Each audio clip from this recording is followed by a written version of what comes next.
is Mill City Boxing, home of the high level pro boxing media, the fighters and trainers channel, and most importantly, the people's channel. We got Coach Breadman in the house after a nice card PBC last night. What fights were you able to see? I saw all of them. Actually, ProBox called me to score the last two bouts, so I kind of watched all of the fights. Oh, okay, I okay. was like on the live with Paulie Malignaggi and Chris Algieri scoring the fights. Oh, okay. I gotta check it out. I gotta check it out. All right. How about we start with Frank Martin, He big looks left hand. sensational. He looks sensational. I was very, I was very happy for him, and I don't really know Frank Martin, but I was just very proud of him because when you lose a fight like the tank fight, and then you off so long, like you got to just sit around and think about that all that time. And I think this era gets it wrong where guys are off a year and a half, 2 years after a loss, and they're not injured. Whereas in other eras, great fighters that was able to bounce back from losses, they all got right back in the ring.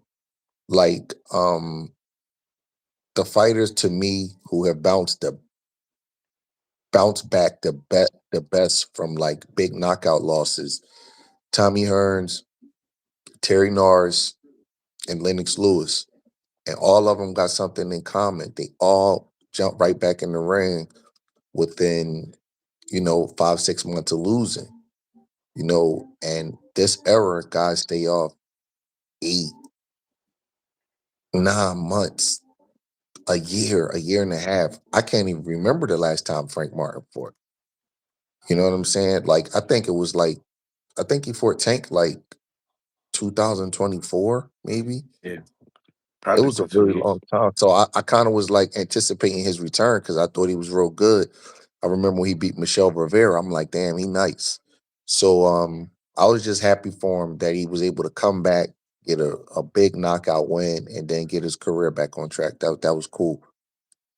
And switching the coaches as well. I don't know what was the reasoning, but Buddy McGirt, in the corner. Did you see anything different in Frank Martin in this fight? Um, I mean, he did good. I don't want to get into the coach switch part because that's a different subject, and I'm cool with Derek. I'm cool with Buddy. So I don't want to say like Buddy gave him things that Derek couldn't give him, or vice versa. I don't really know about that part. I think Frank would have beat Rancis Bartholomew, with Derek too. So I don't know, you know what I mean? But I know that as a coach, that's a sensitive topic for a coach. You know what I mean?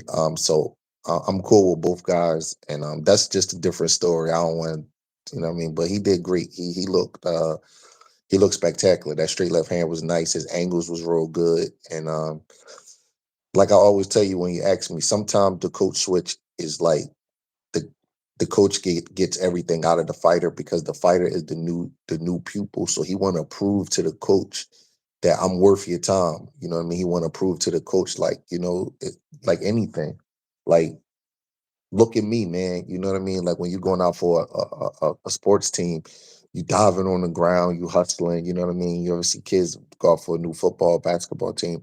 It's the same thing with a boxer. You know what I mean? So sometimes people say it's an adjustment period, and it is. But during that period, you can get everything out of the fighter because they want to show you, like, look, whatever happened with my old coach, that was him. Look, I'm that guy. So that's been my experience with getting a new fighter. Obviously, he scores a huge left hand knockout in the fourth. Um, Tell me, what kind of message do you feel like he brought to the 140 division? I remember Bartholomew. He fought Gary Antoine Russell. He's had a lot of fights. But yeah, what kind of message do you think he brought to not just PBC, not just to the 140 division, but yeah, I mean, what kind of win was that? It was huge. It was huge. 140 is stacked. Lets everybody know that he's arrived. He's one of the best contenders who's not a world champion at 140. So now it's just the point of just getting matched right with the right guy and continuing the momentum. That was huge. You know what I mean? If you look around 140, is really hot, but nobody has scored a knockout like that in a real in a good amount of time. So, just with going viral with on social media and just with good promotion behind you, that should catapult him into a big fight. At the end of the fight, calls out Richardson Hitchens. Richardson Hitchens in Twitter, not impressed by his performance. What do you think if they got to match it up? That's a good matchup. Yeah, It's a good matchup. That's a good matchup. That's all I can say. That's a really good matchup. Two excellent fighters, two well school fighters. They both boxers, but Martin is a southpaw. He's a little shorter. You know what I mean? He goes about things a little different. Hitchens has a great jab, great balance, a little taller, more angular. It's a great matchup. I would love to see it. I would love to see who could impose their skill set on the other one. yeah. Um, and we also got to see Shane Mosley Jr. Fight. He fought what was his name Jesus again? Ramos. Jesus Ramos. That fight was interesting for me. I want to know your thoughts on that because I feel like he tested Ramos that we never seen Ramos really get hit that much. Um, what do you think about that fight per se? I mean, Mosley, granted chin, but yeah, what's your thoughts on that fight?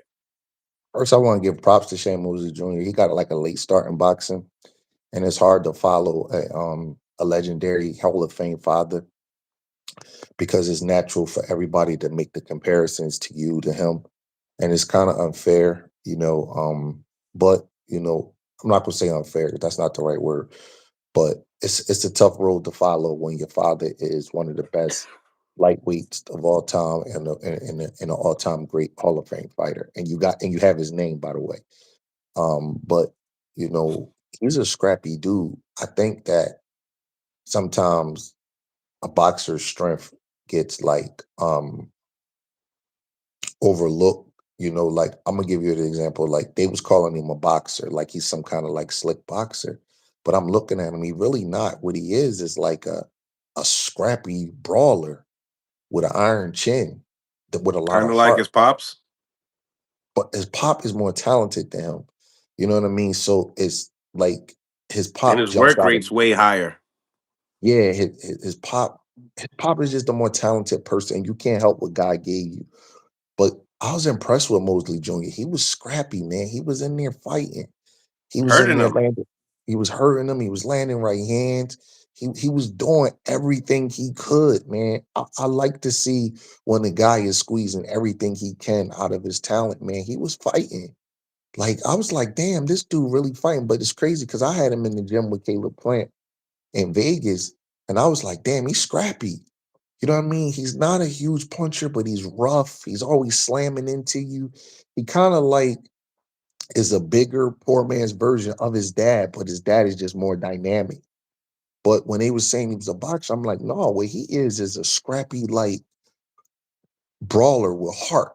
And I don't mean that in a bad way. Like an iron chin, and he just keeps scrapping, he keep trying. His body may look like it, and he's a pretty boy dude, so you think he's like some kind of slick, flashy fighter, but he really not. He gets to it. He got a lot of heart, man. And I don't like to nitpick fighters, but Ramos didn't really impress me like that. Let's You know go. what I mean? He Yeah. didn't. Like I was like, I felt damn, like he man. got exposed a little bit in that fight. I'm like, you know what, Mills? I don't like to say that about a guy, but I looked at him real, real good, and I was just like, damn, man, you a 8-1 favorite. You know what I mean? You're supposed to be like the future of the divisions. You keep moving up in weight. He looked a little slow to me. Um, I The don't pop, the pop judging didn't. by I don't that know. Maybe it's performance, Mosey's chin. I don't know. yeah, yeah.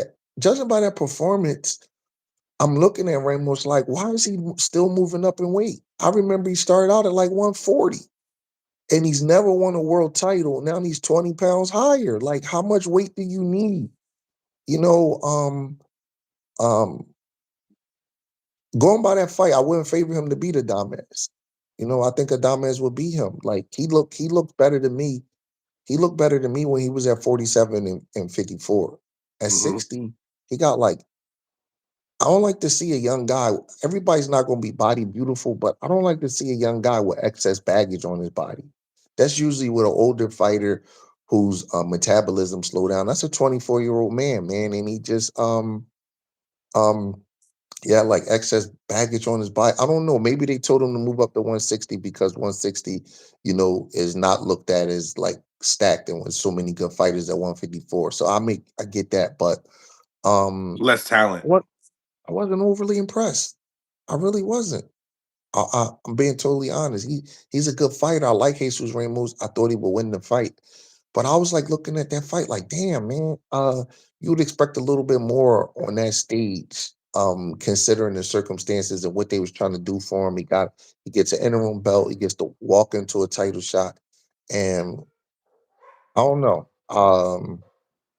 Jesus Ramos is a guy I would have loved for Karan Davis to fight. I think Karan take him to school. Mosley got the heart, he got the determination, but he just don't have the precision to kind of like crack the guy with enough shots and then defensively be responsible enough to get him back, to not give it back. So that's why he couldn't win the fight. But he did real good. He should be proud of himself. And Ramos, I'm not trying to take credit away from him. He won the fight. I want to criticize the guy for winning, but he just didn't knock my socks off, to be honest with the performance. Yeah, I felt like with Mosley's punch selection, I think that was like the main problem. You know what I mean? Because the right hand was landing. It was landing Yeah, at a but good will, he kind of just that's all he really throw.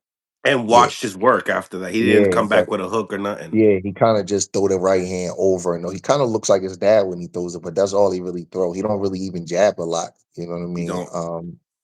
But he did the best he could with what he got. You know what I mean? And that's all you can ask for a guy. If we gave him a better jab and a better right hand, he would be his dad mixed with Tommy Hearns with his height. You know what I mean? So that's what he is. You know what I mean? He did good though, man. He was in there rumbling and he didn't stop trying. So many fighters they get a little bit over their head or they be the B side or the rounds is not going their way and the guy's a little more talented than them and they stop trying. But if you keep giving maximum effort, that's a talent within itself. That makes the fight more competitive because you don't know what the other guy is feeling. You don't know if he's being hurt. You don't know if he broke his hand. You don't know if he's tired. He need a second win. You don't know if he starts curring like a dog and going the other way. That's why you don't stop trying. You know what I mean? And Mosley, he got a lot of grit and determination, man, and I respect that. 100%. Yeah, you seen Ramos starting to box the last championship rounds, keeping it Yeah, on the outside. He didn't want to yeah, continue that fight that he yeah. was doing. That was a lot of heat in there, man. It's when dude is in there just fighting and scrapping with you and just gritting his teeth and pushing and pulling and scratching. That's a lot to deal with. Fighters, a lot of times, even the talented ones, that can break them. You know what I mean? That'll start breaking you a little bit. Right, right. So I forget the guy that Lara fought, but you know, Janabek test is hot before the fight. We didn't get the unification. But what did you think about Lara's performance last night? Laura did good. I respect Laura as much as any fighter in this era.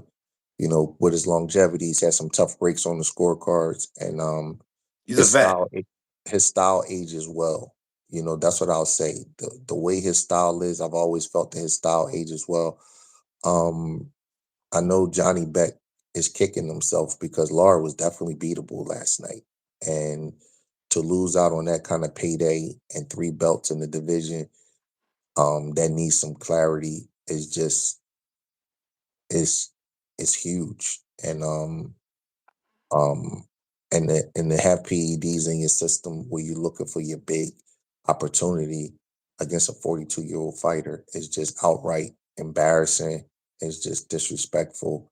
And I'm actually glad that Johnny Beck didn't get the fight. I mean, he's a guy that claims he's the boogeyman and everybody's afraid of him. And then as soon as he gets a big opportunity, he pops hot for something that you just can't just stumble across in your food. Everybody has that excuse locked and loaded in their chamber.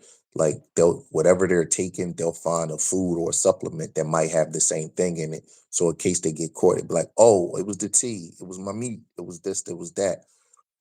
That's hard. The stuff he has in his system is hard to come by in food.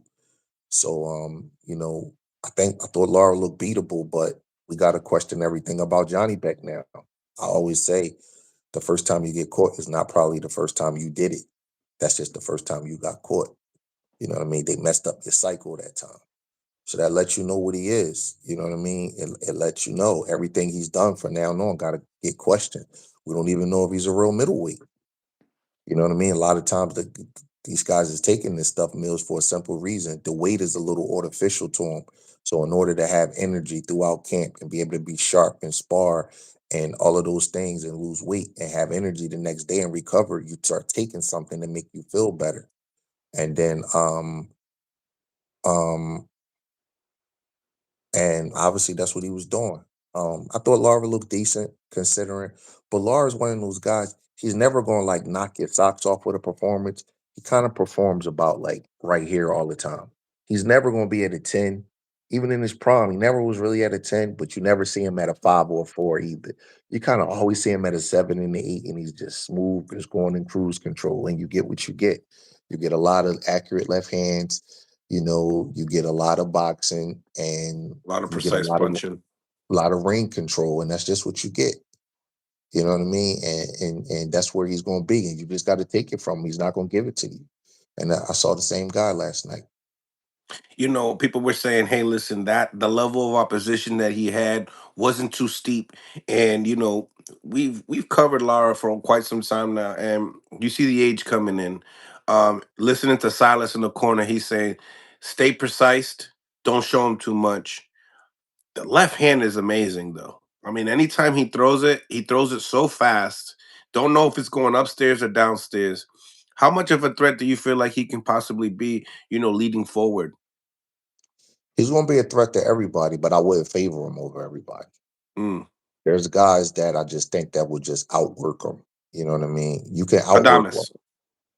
They got the same trainer, and they both were PBC. Silas trained them both. I don't know if that's a possibility right now. It'd probably be a thing where if it was nothing else to do, they probably would have to do it. But right now, I don't think that's a possibility. Yeah. Yeah, it seems like they got a lot of 60 pounders over there, the PBC. Yeah, yes, they Yo-Yo got a few. Hernandez also 60 Well, pounder. you better not fight him. Right, Yeah, you better right. not fight him. That dude to hurt Lar. Getting into the co-main event.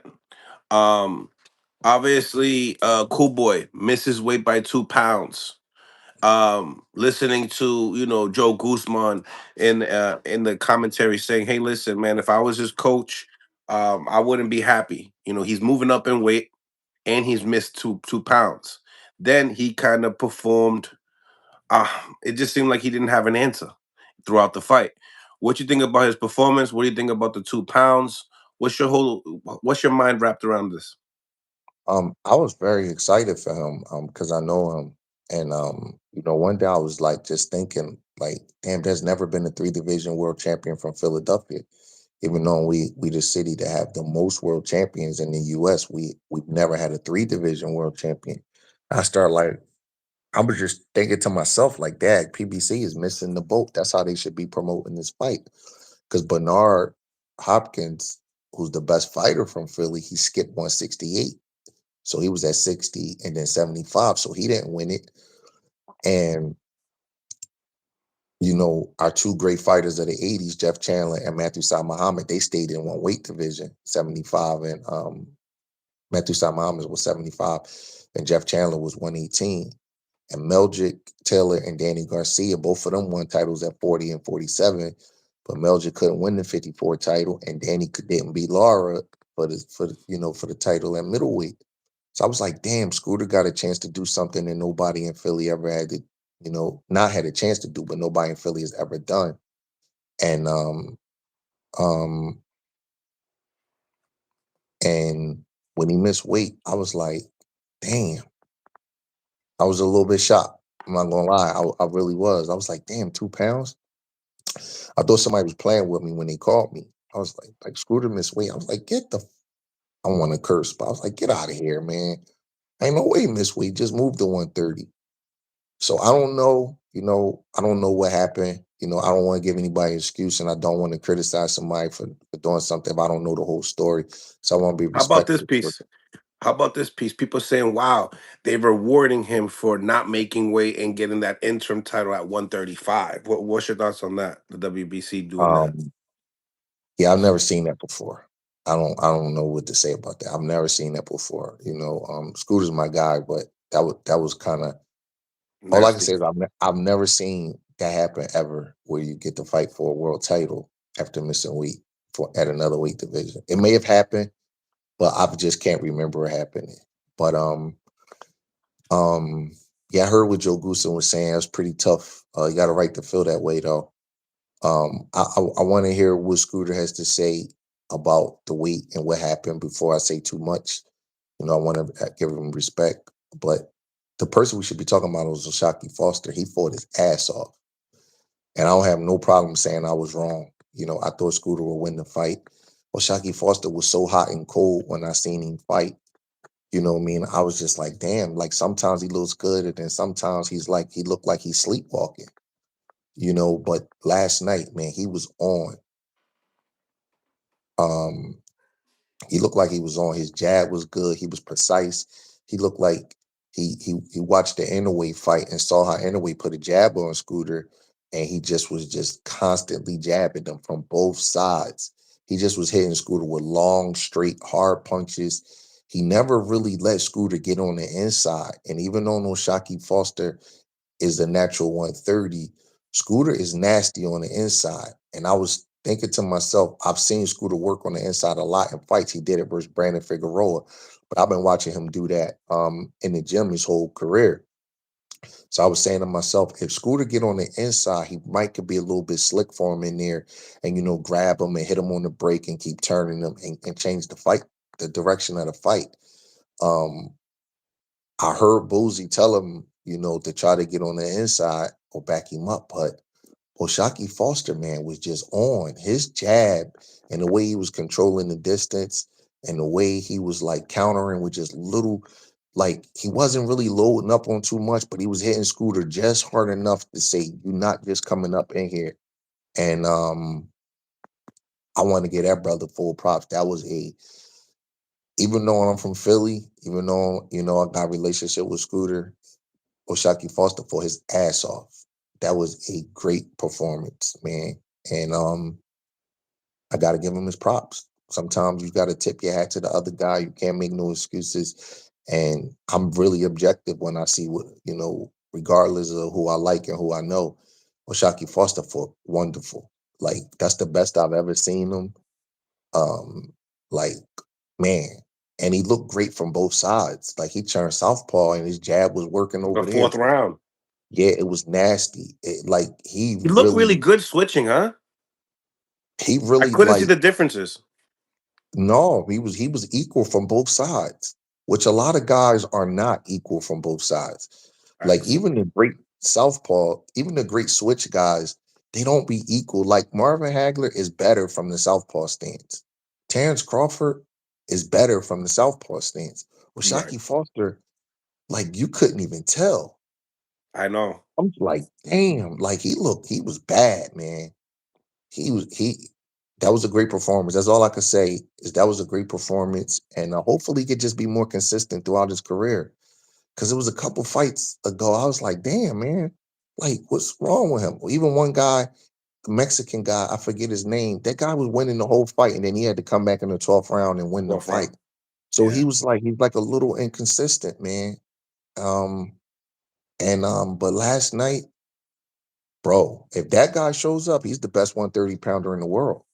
Wait a minute. Wait a minute. We gotta talk about him moving up now. I mean, he's over here talking about exercising his rights to go up to 135 to fight Shakur Stevenson. I mean, that's what that belt was all about.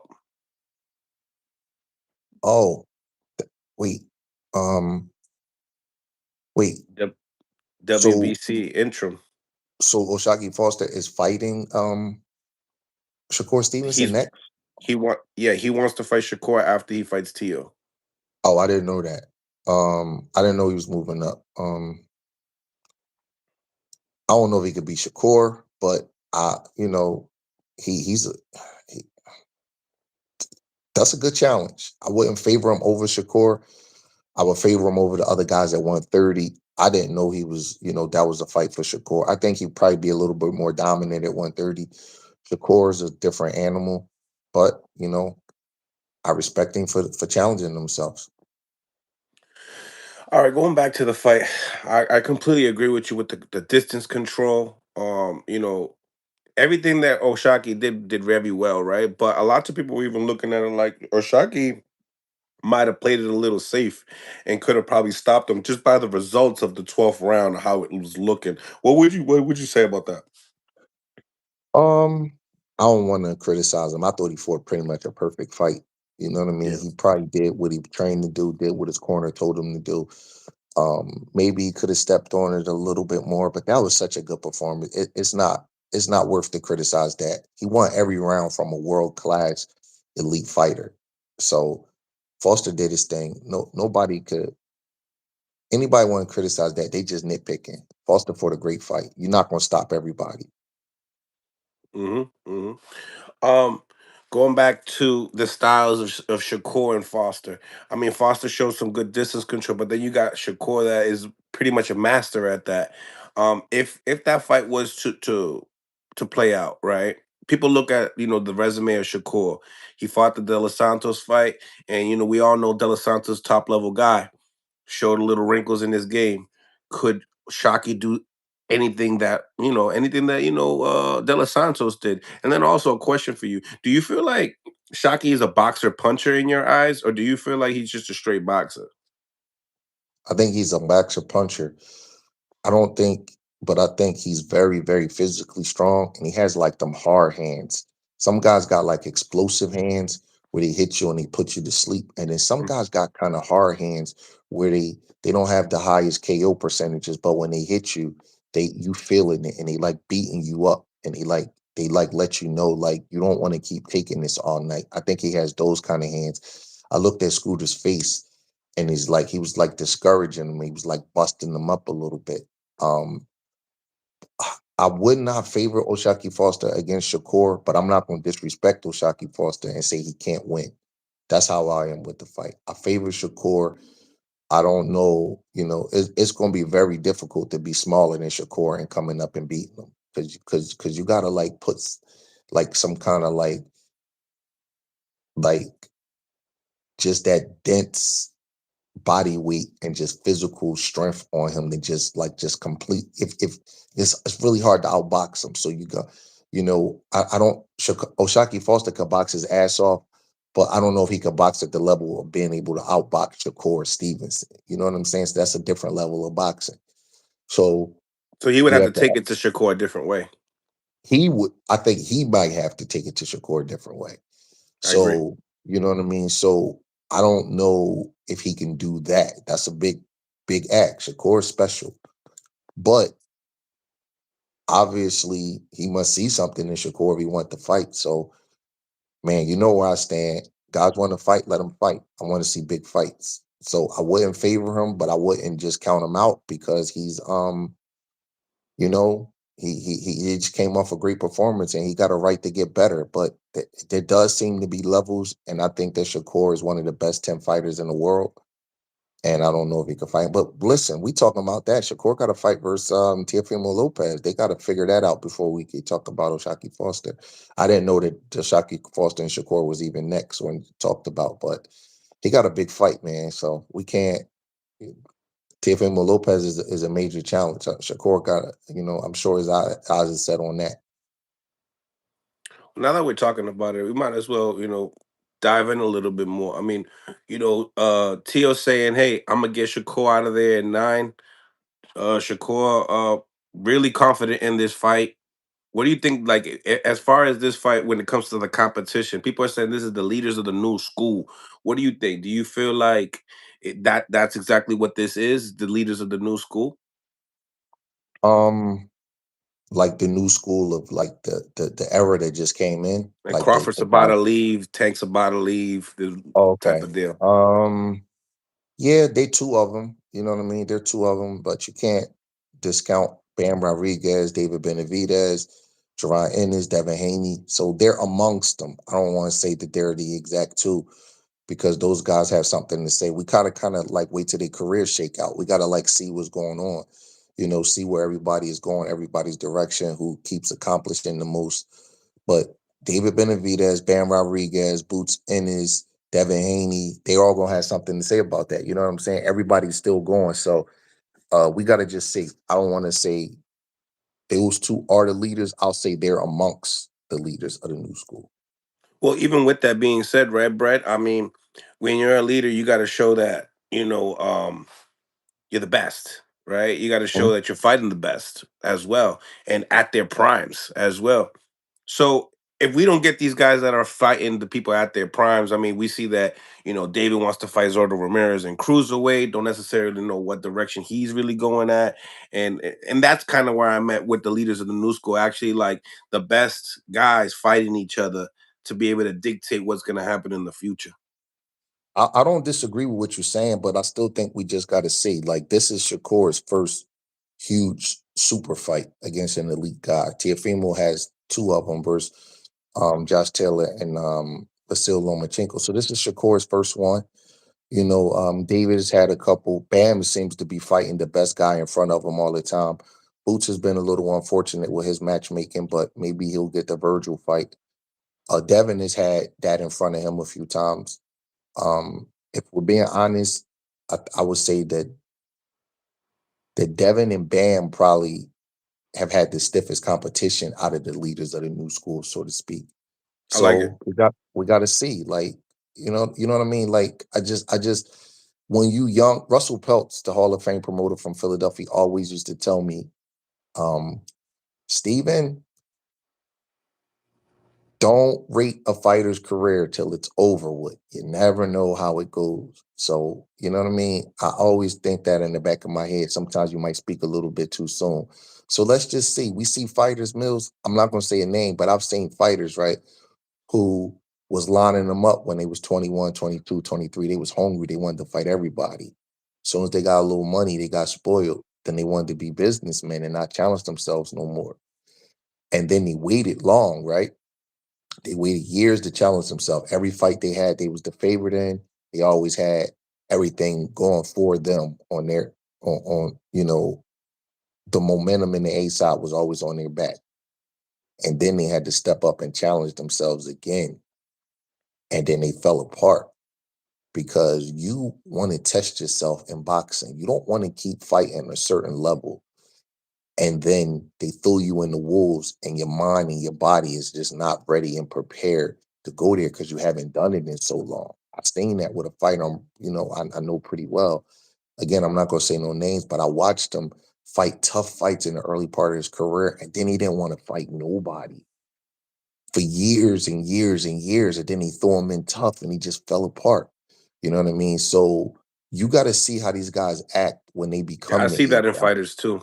You know what I mean? You got to see how they act when they could fight whoever they want to fight, and they got eight figures in the bank, and they don't have to fight a killer fight to get it. You have to see how they act. So we all got to be careful of overrating guys or putting them in a position to be called certain things too early, because a guy's mentality will change once he gets on the top. It's a little different than being the hunter and being the hunted. So until I see that, I want to be careful what I say. So again, I think Teofimo and Shakur is a great fight, and they are amongst the leaders of the new school. But you got to see how when the world is at your feet, you got to see how a fighter acts. You got to see how a fighter acts when he can make the fights that he wants to make against who he want to make it to, make them against. That's what you got to see. So right now, it's about five or six guys, and let's just see how everybody's career plays out and who's willing to challenge himself and who's willing to overcome those challenges. That specific fight per se, do you feel like it's a 50-50? Do you favor anybody in that fight with Shakur Stevenson and Teofimo Lopez? I mean, what's your thoughts on it? Here is my analogy on the fight. Shakur Stevenson is a basketball player. He averages 25 points a game, right? So here's his stat line. One night he got 23. Next night he got 27. Next night he got 25. Next night he got 26. Next night he got 24. Next night he got 25. His average is 25. He's consistent all the way through. Teofimo Lopez is a basketball player. He averages 23 points a game. One night he got 10. One night he got 15. One night he got 12. One night Well, he now he got might 50. got 30. One night he got 50. One night he got 20. One night he got 50 again. One night he got 15. Right? That's him. Consistency. So, from what I've seen from both, Shakur is the more consistent practitioner. He Right. is the more consistent guy with his skill set. He applies his skill set more consistently night after night, round after round. What I've seen with Teofimo Lopez is his worst night is a night that Shakur is not going to have. Shakur hasn't had any um what's the Off guy from nights. what's the guy name from Australia? George Cambosis type of nights.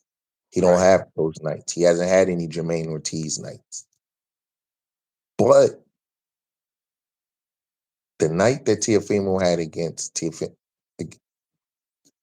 Josh Taylor, the night he had against Arnold Barbosa, the night he had against Vasil Lomachenko, that Teofimo Lopez is every bit as good as Shakur.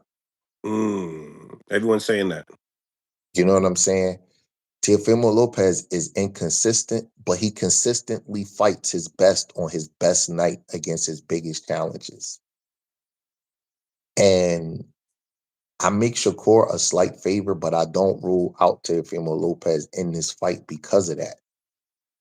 Because some guys are just weird. Some guy like Reggie Miller in basketball, he was really good in the regular season, but you put him in a hotly contested playoff game or game 7, he becomes great. Some guys is just weird like that. I don't know why they wired like that, but it's just how it is. Teofimo Lopez might be one of them kind of guys where he just Rises to the occasion. yeah, he just weird. I slightly favor Shakur. If I was like laying betting odds, I would say Shakur should probably be a slight favor, like maybe minus 150, minus 175, maybe. But Teofimo, you can't count him out. And while I think Shakur is a little bit more consistent at applying his skill, I think Teofimo is a little bit more athletically gifted. You know what I mean? I think he's a little more athletically gifted, which maybe could offset that a little bit. I'm intrigued by the fight. You know, on more days, my mind tell me that Shakur probably will win a decision, but I do see a window for Teofimo to win the fight, especially if he could hold the center of the ring and not have to chase Shakur. But we got to see. That's why everybody fights the fights because you never know how two guys line up until they get in front of each other. That's a tremendous fight, though. I don't want people. I hate when people start saying, "Well, it's going to be boring. It's going to be the moves and the traps they're going to be setting and the high stakes and legacies on the line. That's going to be a tremendous fight. I'm definitely looking forward to it, and I'm looking forward to seeing how they adjust to each other. I think it's going to be a tremendous fight, and I'm looking forward to it. And that's pretty much what my breakdown. I don't have a winner, but Yeah. that's how I view the fight right now. I like your breakdown and going back to like the who's like the bigger athlete in the fight, listening to Shakur in the interview, he feels like if he steps into any sport with Teo, he would win. But I hear you with the athletic ability. You see, Shakur Teo doing backflips. I remember seeing him in the football, they threw a ball out there, he would go and fetch it. But there's that other thing that you got athletes have, when to go, when to step the gas, Yeah, yeah. timing. Like if you see Shakur dribble a basketball, he just got way more rhythm than when you see Teofimo Lopez dribble a See, basketball. listen, But if you I, tell him to go run a route, Teo might run that route. athleticism comes in different ways. Facts. Shakur probably is the more skilled athlete, which is still athleticism. Like I had Right. my my childhood best friend. We played basketball a lot, right? And he was he was athletic, without having a lot of athleticism. And here's Yeah. what I mean. He Like could Paul shoot Pierce. he could shoot left-handed and right-handed, right? He um he could shoot real good. He could dribble real good, but he couldn't really jump high. He wasn't the fastest guy in the world. This Wasn't is explosive. basketball. And football, he could catch real good. He could throw real good, but he couldn't blow by you real good. In baseball, he could he couldn't afford a baseball glove, a left-handed baseball glove. So he played right-handed, would catch the glove, switch gloves, and then throw it with his left hand. He could hit real good. He had real good hand-eye coordination, but he wasn't the most explosive pitcher and stuff. So your athleticism could lie in different areas.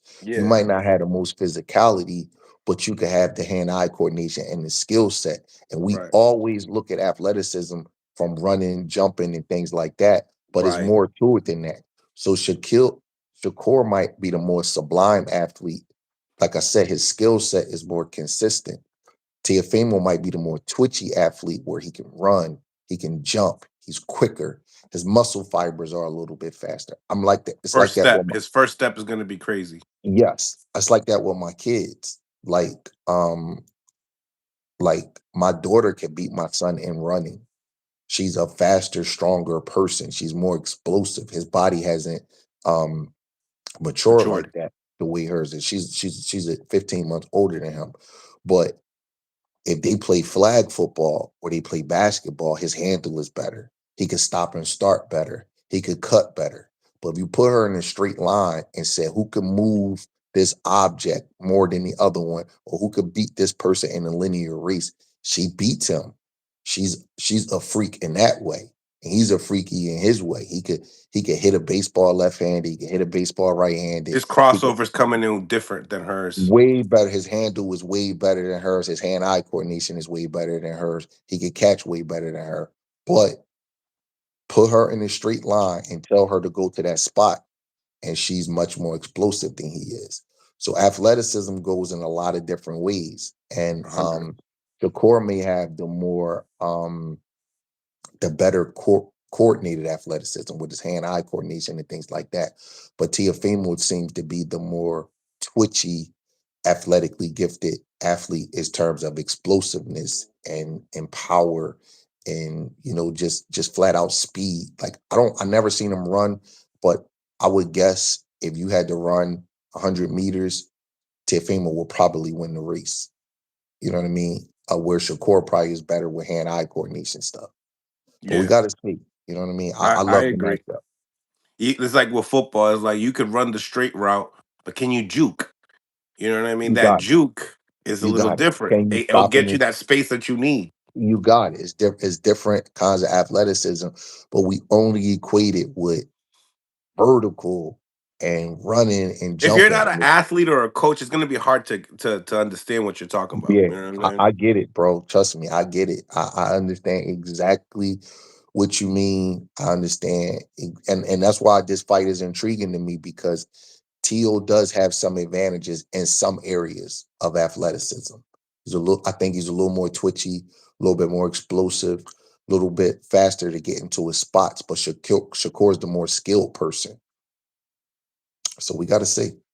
100%. And everything's about the eye. You know, it's like if you know that you're not that guy that's gonna be able to sprint hard or sprint fast or something like that, you're gonna make an alternative and figure out what you can do, and obviously be a master at that. But yeah, 100%. Um, get into the main event. It was a draw. Lamont Roach versus Pitbull Cruz. Some people say they don't like the decision. Some people say it was fair. What do you think about the decision? Well, I was scoring the fight on Pro Box, the Okay. live, right? And Yeah. I wasn't counting rounds. All I would do was tell the producer what my round was after the fight. And I asked them after the fight who had won, who did I have winning the fight because I wasn't scoring the rounds. I was turning them in just like the judges.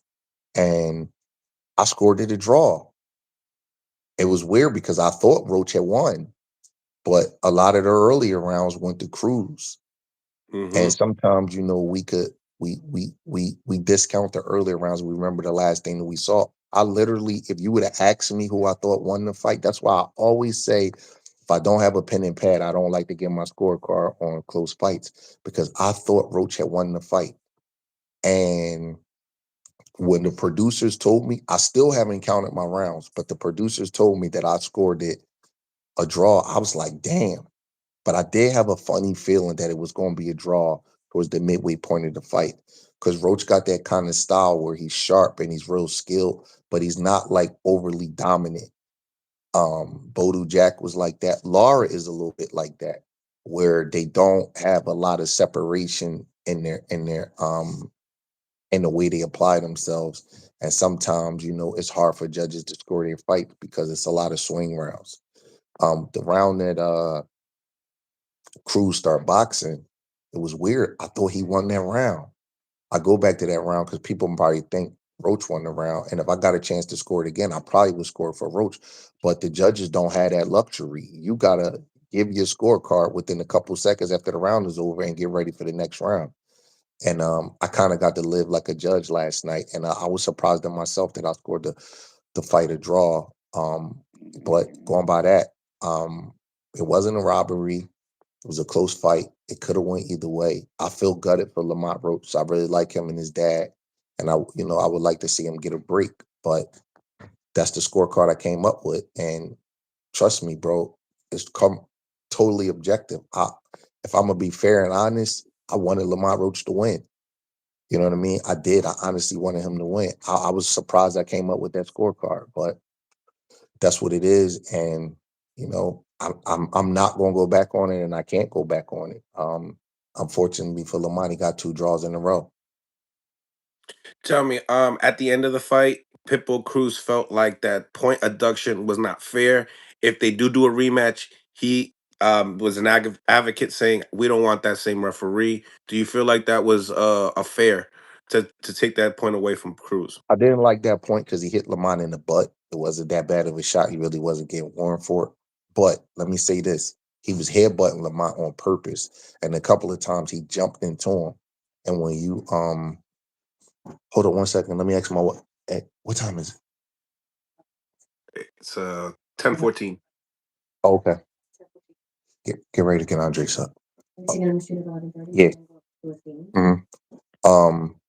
So Dak, I got thrown off. My wife looking at me like I'm crazy, man, because I've been doing interviews all day the last couple of days. Uh. Yeah, he headbutted him on purpose, like the way that Victor Ortiz did Floyd Mayweather. He like rammed him, so he should have got a point taken for that. So sometimes fighters is funny, they get away with certain things and then they want to cry about the other things. And I get it, if I rob a bank, I don't want you to lock me up for arson. But at the same time, you know, he did do some things that should have had points taken away from him. And I think the referee realized it and took the point away from the punch to the butt. You know what I mean? It kind of just made up for the scorecard. So I'm not mad that he got a point taken away from him because he could have broke Lamont's jaw with ramming his head into his face. That's just my opinion. Even though I don't think that exact foul should have had a point, I think he should have had a point early in the fight with the headbutts. No, I agree with you because consistently he was doing some foul play. There was a couple of times he jumped and tried to get him, Yep. Lamont to He would hit get him hit. in his He did that he like would in another fight too. Yeah, he hit you with it because he's so short. He's up underneath your chin, and that hurts, man. That hurts. Somebody jumping into your chin like that with their shoulder, and all you got to do, you acting like you jumping up, and then it looks like it's just a normal thing, but you acting like you're jumping up, and you knock the dude's head up. You can make somebody bite their tongue and break their jaw like that, and he was doing it with his head. Yeah, So I mean, my listen, boy was like he's excited. I'm like, nah, he knows exactly what he's doing. listen though, I'm not mad at it. That's how you fight. He's a dog. But you Got to just make it can't rough. complain when he gotta make it rough. He's a small little guy. He comes forward. He gotta make it rough. I just don't like the complaining. You know what I mean? I'm not mad at him. That's how he gotta fight, and that's just what it is. But don't complain when you get points taken away from you when you know that's how you fight and that's how you gotta make it rough. Just live with it. You know what I mean? It's part of the game. I don't complain about dirty fighters. Some guys fight dirty, and that's what they got to do. The best fighter in the history of Philly, Bernard Hopkins, he did every trick in the book.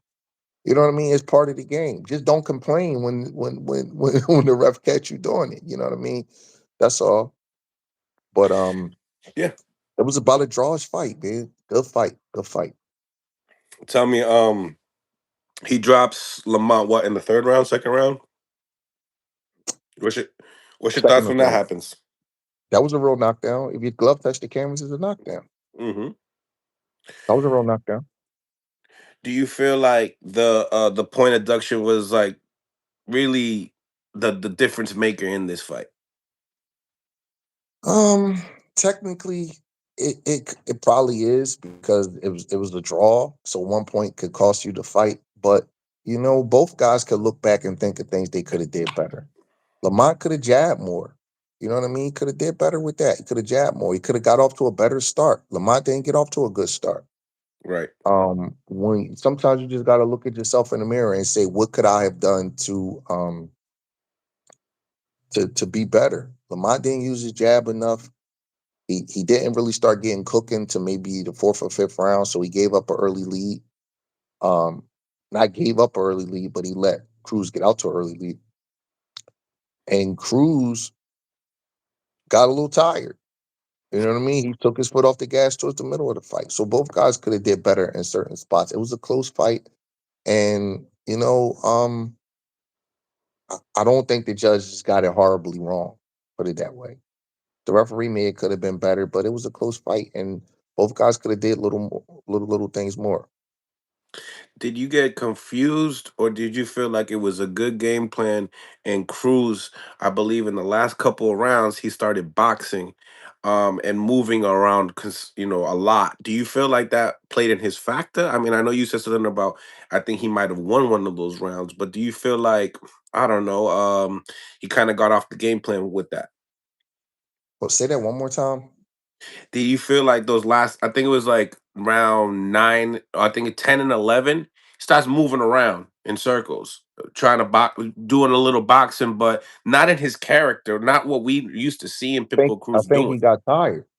That's what it is. Fatigueness. Yeah, I think he got a little bit tired. Sometimes you just move around a little bit and you shake out the lactic acid build up and you get yourself a little breath and then you go back to work. I think he got a little tired. That's what happened.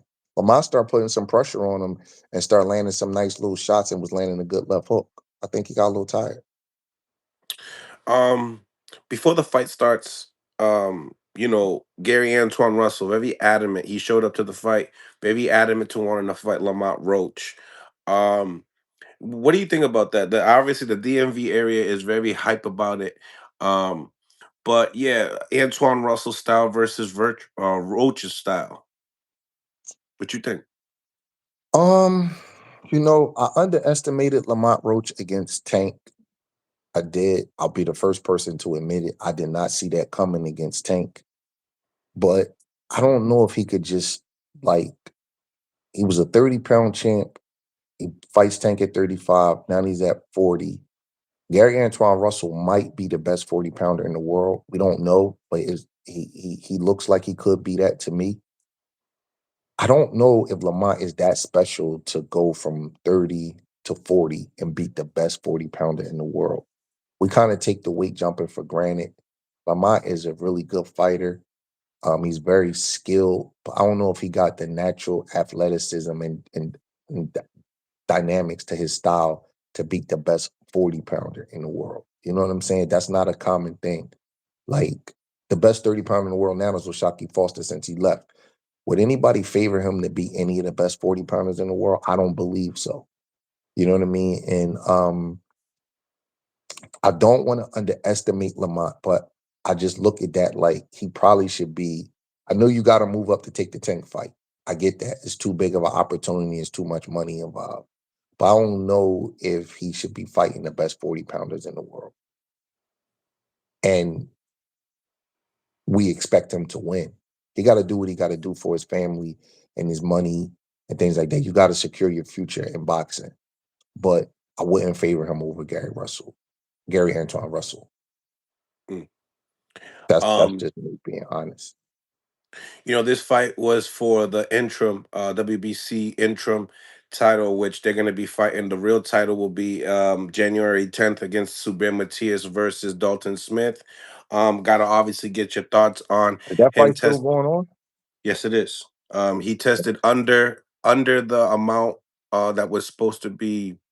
I guess Ryan tested 20 times over the legal amount. I guess he was under. They're letting the fight proceed. What's your thoughts on that? And then also the actual fight with Dalton Smith and Subir Matias, and possibly Pitbull Cruz fighting the winner of that, because Pitbull Cruz comes with a big bag behind him, a big community behind him. Um, I've been talking to Matias's promoter. You know, the Mexican and Puerto Rican rivalry with those two guys would make it a big fight. So I mean, yeah, what's your mind wrapped around the whole thing? I didn't know Sabro Matias was still fighting. Um, I don't want to comment on that, man. If somebody being allowed to fight after they tested positive, I'm gonna leave that alone. I don't want to Okay. go there. Like, I mean, I just don't. I don't know how to.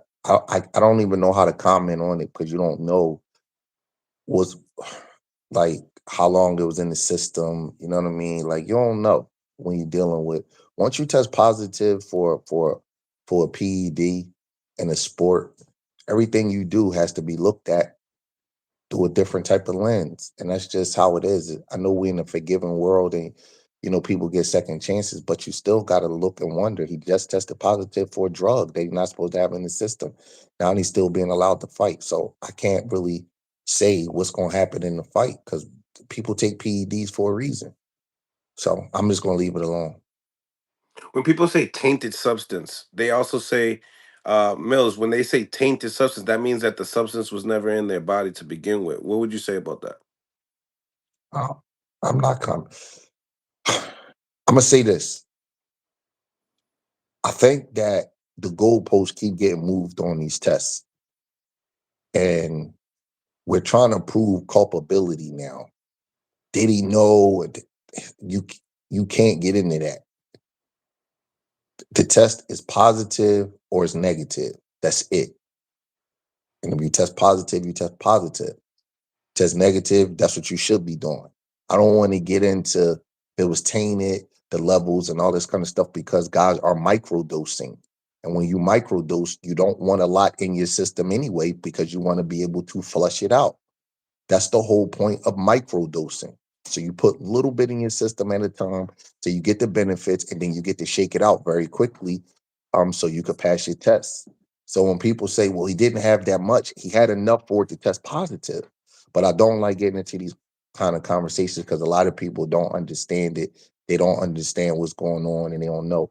I've been involved in drug testing in fights for a long time, over 10 years now. So I understand it. I know how to read them. I communicate with the people at VADA. I made calls myself to get guys tested for my fights. Like I understand it. So I don't really want to get into it because the average person doesn't understand it. They'll keep repeating things that they just don't know. And they'll say stuff like it was just tainted or it was just a little bit. But when you're microdosing, it's going to be a little bit. That's the whole point of putting it in your system real quick to get the benefits and getting it out so you can flush it out because you don't know when the people gonna come knocking on your door. So again, I don't really want to keep getting into that because it's just a worthless point. Like at this point, nobody really cares and guys get to keep fighting without they get to test positive and keep fighting. They're not gonna stop until somebody gets killed. Somebody already did. They're for Matias. So, and I know you like Matias, and I don't know him at all, but somebody did die when they fought him. We're gonna keep turning a blind eye to this until somebody gets tragically hurt. But hopefully it's just not one of my guys. What do you think about Dalton Smith and him? That's a good fight. That's a good fight. I favor Matias before the drug testing issue. I don't know who's gonna win now. Mm. That's, I mean, I don't know who's gonna win now. He might rip Dalton Smith's head off, and he might not be the same guy without the stuff in the system. Who knows? Tell me, Matias and Pitbull Cruz. What kind of fight is that? That's the fight that Fresh Productions is looking for right now. I'm being totally honest with you. I don't want to keep discussing the guy that was on drugs just a couple weeks ago. I don't You don't know how they gonna look or how they gonna fight. Just don't know. Some guys they don't look good without it. You know what I mean? And some guys they keep the benefits of it. It's like impossible to tell. You know, like there's certain things you can't say on record, but I know you know, like it's hard to tell, man. I have no once you do that, I don't know how you how to quantify how you gonna look because it's like you was willing to put the shit in your system. And I know they say it's a small amount. All right, whatever. You know what I mean? I whatever. I don't know. We just got to see. What's your thoughts on Terence Crawford being stripped of the WBC? Does not want to pay the 300,000 to Suleiman. Lots of people talk about it. They're like, "Wow, you know, De La Hoya saying that Crawford's an advocate and spokesman for the ring now." Um, what's your mind wrapped around this whole thing? Hot topic. Um, that is. Let me say this. I'm just gonna go from my personal experiences. The sanctioning fees, people say 3%, but they can be negotiated depending on the purse. I've always figured out what they was before the fight and it was negotiated. And I would go to the promoters. Sometimes I say, y'all gonna pick it up or we gonna pick it up. Meaning pick up the tab. And it's always been taken care of on the night of the fight, like deducted from the purse. Hmm. I've never seen like something like this happen after the fight, like they're still waiting on their money. I don't know how that happened. You know what I mean? So I'm the wrong person to ask. You probably have to ask somebody from Crawford's management because I kind of thought that it was all agreed upon before the fight because you got to agree to fight for the belt. So I'm a little bit confused on why this is December. They fought in September, like that the bill or whatever the amount wasn't taken care of a lot earlier. That's the part that's throwing me off.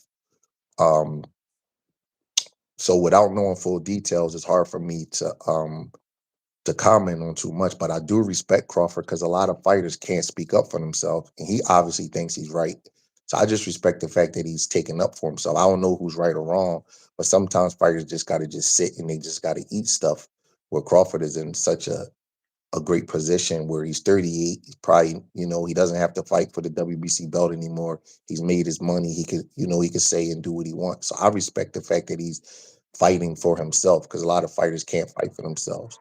But I don't know what happened. I don't know how that happens where the sanctioning fees haven't been taken care of and it's 3 months later.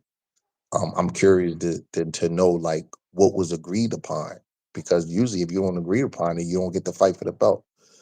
Um, the devil is in detail. I know Supposedly it, they negotiated 0.6 for it to be that the amount. that supposedly listen, but we got to hear both sides challenge that. The one thing that stands out to me is that Crawford said that the other sanctioning bodies were cool with the amount that he paid them. Right, So I buck listened to him 80. say that. So now he didn't say what the amount was, but I did listen to him say that. So um, I wonder if the WBC think that they deserve more because Clearly. if that's the case that they think that they deserve more than the other sanctioning bodies, that should have been talked about before the fight. But more importantly, if all of the belts are on the line, I think that all of the sanctioned bodies should be paid the same amount Mm, if all of the belts are on the line. Because if you create a situation where the WBA they willing to take 100 grand, the WBO willing to take 125, the IBF want to take 150, and then the WBC want to take 250, then all the belts aren't even. They're not right. even anymore. At that point, you're gonna make one belt bigger than the other, more important than the other, and more power than the other. So this is not just the Terence Crawford WBC thing. I just think like the overall scope of boxing, when you got all the belts on the line, everybody should get paid the same amount. Whatever that amount is, whatever I they like it. agree to. And I think it should be agreed upon before the fight, not something that we're talking about after the fight. I don't know how that happened where it got to this point where 3 months later we're talking about the biggest fight of the year. Somebody didn't pay sanctioning fees. I always thought it was something that happened that agreed upon before the fight, gets agreed upon before the fight, and then the night of the fight, the sanctioning bodies get their money. I'm not one of them people that think that the sanctioned bodies don't deserve anything because they do deserve something. But whatever is agreed upon, everybody has to honor it. You know what I mean? So I don't really know how that happened, how it got so out of like where the misunderstanding could come in at. You know what I mean? Where 3 months later that they're talking about it, it's confusing to me. You have to talk to somebody from the WBC or Team Crawford because that part thrown me off. But I did think it was interesting. I was like, damn, the other sanctioning bodies took a certain amount and the WBC didn't want to take their amount. I wonder why. You know what I mean? I don't like to ask nobody business, but I was curious to at what amount the other guys was willing to take where the WBC wasn't willing to take it. But it's interesting. It's interesting. Um, Topic. yeah, it really is. It should be something moving forward that all young fighters and their teams should study. And I'm curious to see. Maybe you could get Crawford on here and he could get like in detail because I want to learn from that. Like, what happened with this? You know what I mean? For the future of my guys, like how did this happen? And where did it go? And yeah, it's pretty interesting. I'm really curious. I would like to even hear what the other sanctioning bodies have to say. WBA, WBO, and IBF, like why they were cool with what Crawford wanted to pay them, and why the WBC wasn't cool with what he wanted to pay them. It's deep. I like to learn from stuff like this. Yeah, it seems like it's very political, and I guess Crawford said something about like he didn't Marsuliman didn't want to take anything. He's like 300 or nothing. Why not just take what's being given to you at least, I don't know, bro. I don't know how that works. Then you I got don't then know. you got Eddie Hearn saying, this is like him ordering caviar, a whole bunch of stuff, and walking out the bill. Listen, everybody's gonna have their different perspective. I like to be fair with everybody. I do. Again, I do think that they deserve something because it was for undisputed. It was for undisputed. But the amount that we're talking, obviously Crawford don't agree, and obviously the WBC don't agree. You know what I mean? So then you got to start asking questions. Where's the money going? How much do the belts cost to make? Because they got Right. employees. They gotta pay their employees. They gotta fly them out to the fights and things like that. So you got to start asking questions though. Where's this money going? Where has the money been going? How much are these belts worth? Because hard to pay $300,000 for something that's only worth uh 8 grand. You know what I mean? So we gotta just see all these things. And I'm not anti-sanctioning body or anything like that, but once this you open up a can of worms when you start talking about this stuff. So I just want to kind of just sit back and just see what everybody's saying, and I would like to hear Crawford's explanation in detail, and see what the other sanctioning bodies, why they were cool with the amount he wanted to give them and the WBC is not cool with it. That's a serious question that I'm curious about, because the other sanctioning bodies, they have employees too. They have to fly to the fights also. They have to make the belts also. So I'm wondering what went wrong there.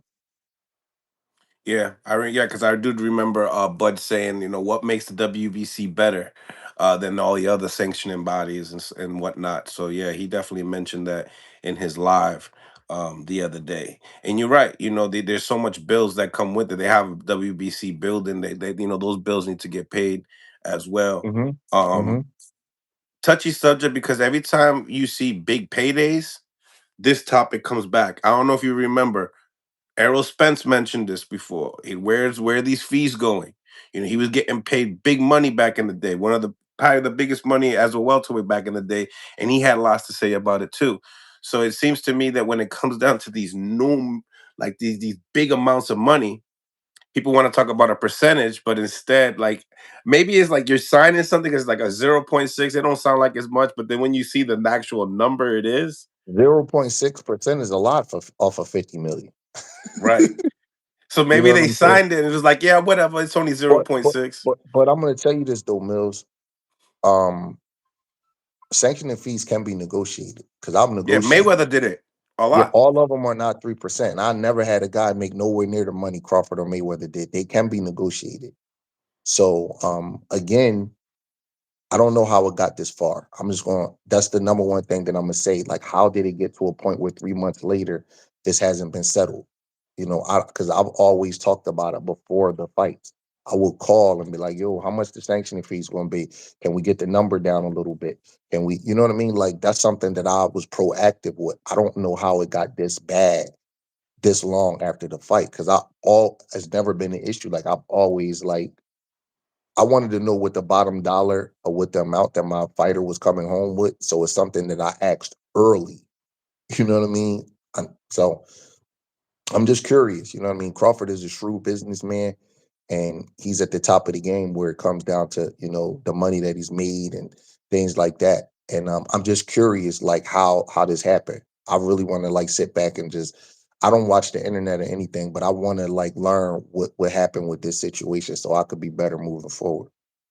100%. Because I'm very confused too. Like they were talking about there was some fees that for the Madrimal fight that wasn't paid off and stuff like that. So I'm like, how the hell you guys are letting this thing fly? Like, because like you said, do you get 50 million if it's not undisputed? I don't know. You No, know? yeah, it was definitely promoted as undisputed. So you do wonder like what what was talked about before the fight because it couldn't have been a problem before the fight where they wouldn't have did it right. So I don't know. I don't know. I don't want to speculate. I just don't understand it.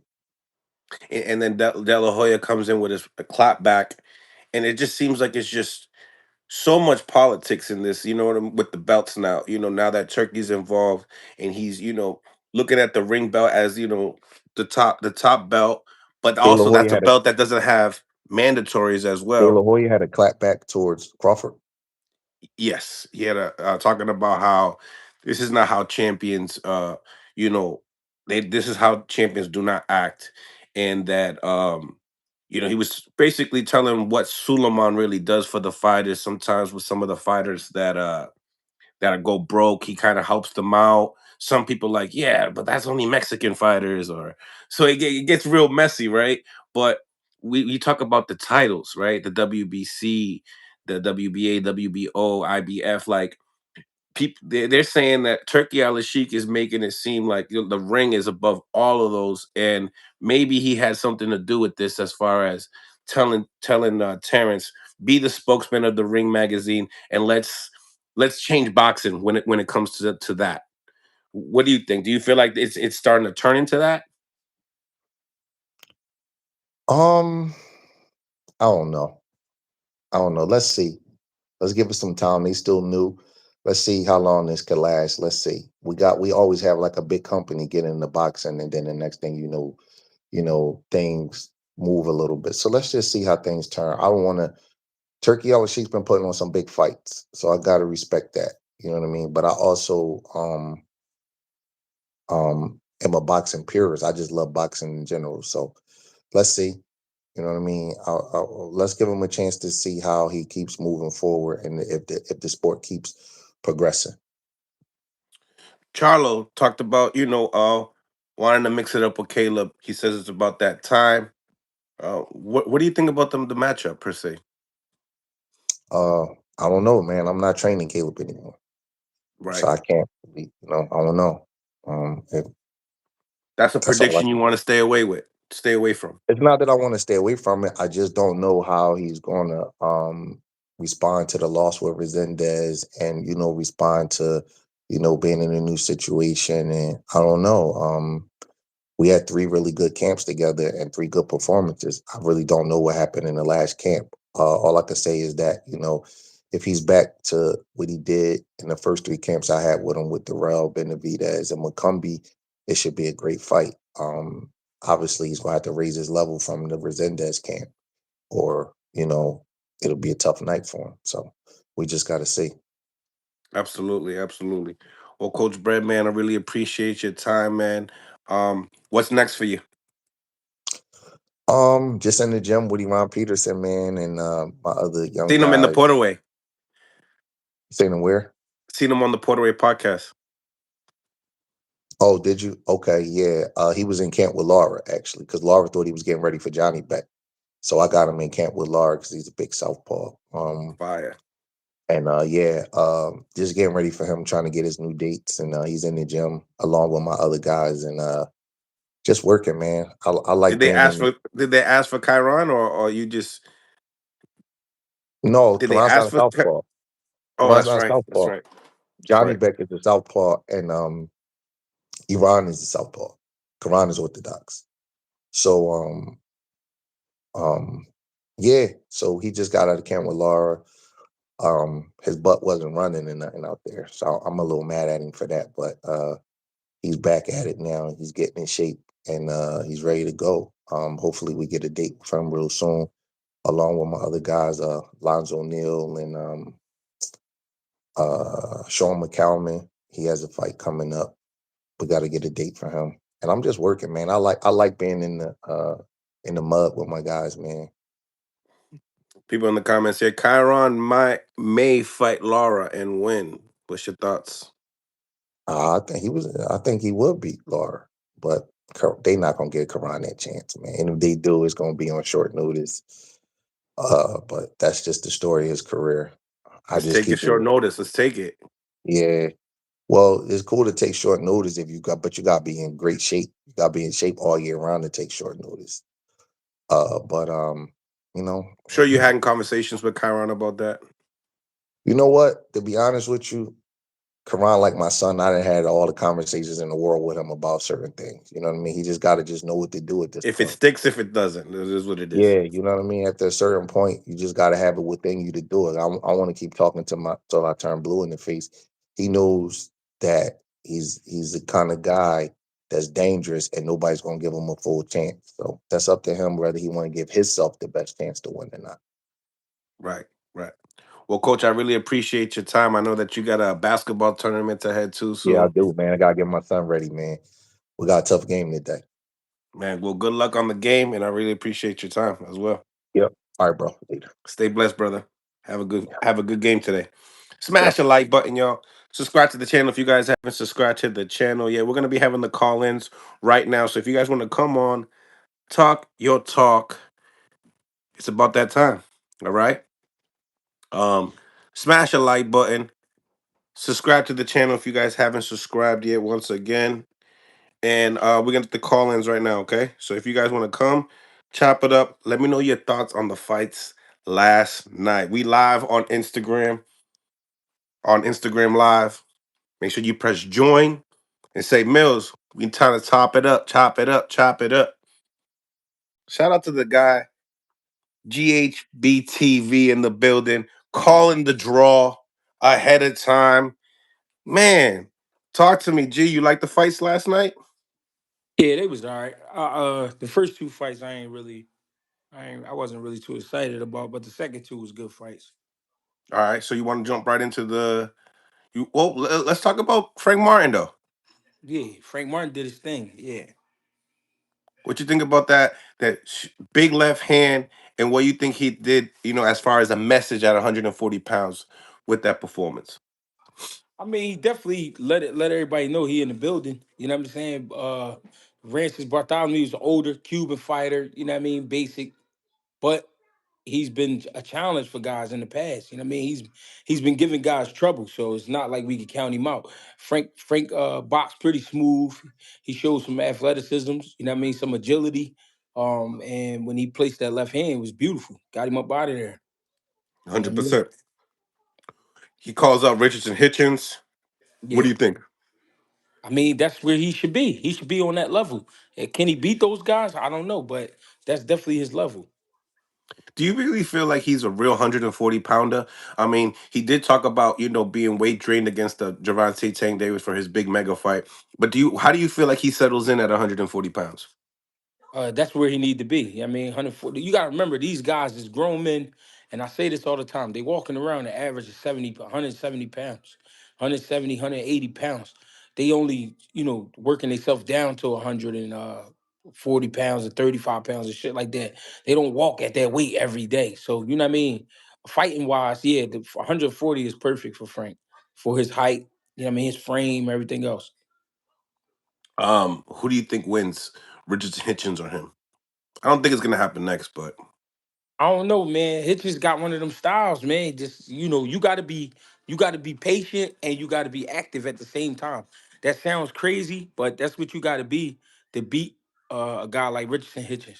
You know what I mean? You can't go in there and let him create and let him, get creative and start, putting shots together, combinations together. You can't let him do that. But at the same time, you don't want to be too eager, too excited, and run into a shot.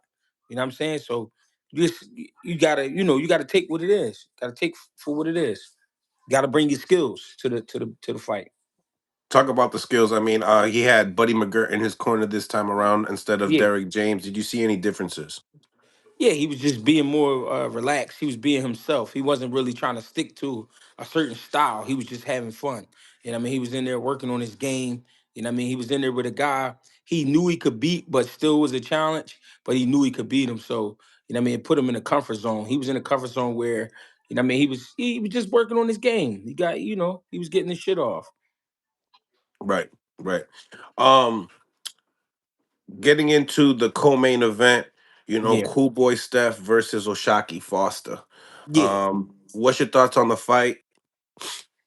I mean, the scale told the story. We knew right there if something wasn't right. You know what I mean? When you see a guy come up in weight and then he 2 pounds over the new weight, you know what I mean? You know something ain't right. So for What's your me, thoughts on that? What's your thoughts on the miss weight? outside life. You know what I mean? That's the only listen, man. George James, hold on. Hold on, Chichi. George James told me years ago, right? He said the only thing that can make you gain weight is food. You know what I'm saying? And liquor and shit like that. So that got to be the equation. You know what I mean? It don't make sense. Thanksgiving. Yeah, shit like that. Not just Thanksgiving, just everyday life. You feel me? Yeah. Guzman has some things to say about it. He said, if I was his coach, I would be, mad, just due to the fact you're moving up in weight and you didn't make the weight. Yeah. What's your thoughts on that? What Joe Guzman had to say? Who Guzman? You talking about Dominican boy? Did I say no? Not did I say Joe Guzman? No, my bad. I got the whole shit wrong. My bad. It's freaking the guy that Ryan fought with, the white boy, Guzman. Guzman. Is it Joe Guzman? The one that he fought with, the coach that he trained with Tank, Joe You talking Guzman. about you Goosen. Guzman. Goosen? Oh, you talking about Joe Goosen? Yeah, the one with the hair. He Yeah, the he white used to boy. train Ryan. Yeah, Yeah, the white boy. You talking? I'm thinking you talking about the Dominican boy. I Cause I you messed said up the name. so Yeah, you said Guzman. So you saying he said what now? he said that if he was Bozy, he would be feeling mad right about now that he didn't do his job as far as getting him to that weight. Yeah. I mean, listen. I think I think people in certain situations when it comes to information, when it comes to information being given in the corner, right? Hmm. When it comes to what you worked on in the gym, you could blame the coach. When it comes to your weight, that's what the coach not able to do. He not able to go home with you. He don't know what you doing in the middle of the night. You know what I'm saying? He don't know. And people try to make it like camps is all the same with like, oh, like we all in a camp house and we living together. That's not camp. If y'all in Philly, we all live in Philly or we all live in the area, and your job is to show up to the gym at these times. That's the only time I'm seeing you. You know what I'm saying? I'm not with you after the gym. When you go home and you be with your kids, I don't be with you. You know what I'm saying? When you hanging out or when you do whatever you doing, I'm not with you. So I don't know what you got going on. You know what I'm saying? So it's just different. It's Right. not no somebody says excuses. It's not an excuse. He was fucking up. That's what it was. That's what I'm basically trying to say. He was living outside the gym. He was doing shit outside of boxing that he wasn't supposed to be doing. The weight showed that. The ring going to tell on you, and the scale going to tell on you. You know that, Mill. That's right. That's right. What you thought about the fight? The fight was a good fight for Oshaki. Oshaki did everything he was supposed to do. He kept him at bay. He stayed sharp. He switched styles on him. Yeah, I mean, I think that threw him off too. It fucked with his confidence. You know what I'm saying? Oshaki stayed sharp. Oshaki was in real shape. You know what I'm saying? He was in like real, you could tell he was in dog shape because he still was cut up even after the weigh-ins. You know what I'm saying? Cool boy, I felt like he couldn't get it together. His hands and feet wasn't coordinated. He was leaving his feet. He was throwing wild punches. You know what I'm saying? He was, he just Reaching. He was reaching. he looked like he was getting irritated. He looked like he wasn't interested. You know what I'm saying? He just looked like he wasn't there. You know what I'm saying? He lost. Yeah. And I hear you with that, that over the top right, he kept throwing it and he didn't even Yeah. think about throwing it straight at all. Yeah. And that's what I'm saying. Like when you doing shit like that, that says to me frustration. Like you frustrated. You know what I'm saying? But 100%. I just got like that about the part with the trainer, because people always try to blame the trainer. They always try to the train. What we forgetting is we dealing with grown fucking men. I was the worst. Listen, as a fighter, Mill City, people think it was my skill. People think it was. Bro, I did what the fuck I wanted to do, Mill. I did what I wanted. If a girl called me after the gym, I was going to go see that girl. If somebody was having a party Friday night, I was going to the party. You understand? I did what I wanted. I smoked before fights. I did whatever I wanted to do. I remember I fought in Connecticut one time. I smoked in the parking lot the day of the fight. You understand? I did what I wanted to do. I didn't care. You understand? Can I fight? Yeah, I can fight, but I didn't treat my body right. I didn't treat my mind right. You know what I'm saying? So people forget the trainer can only tell you what to do. The You trainer still can got to only listen.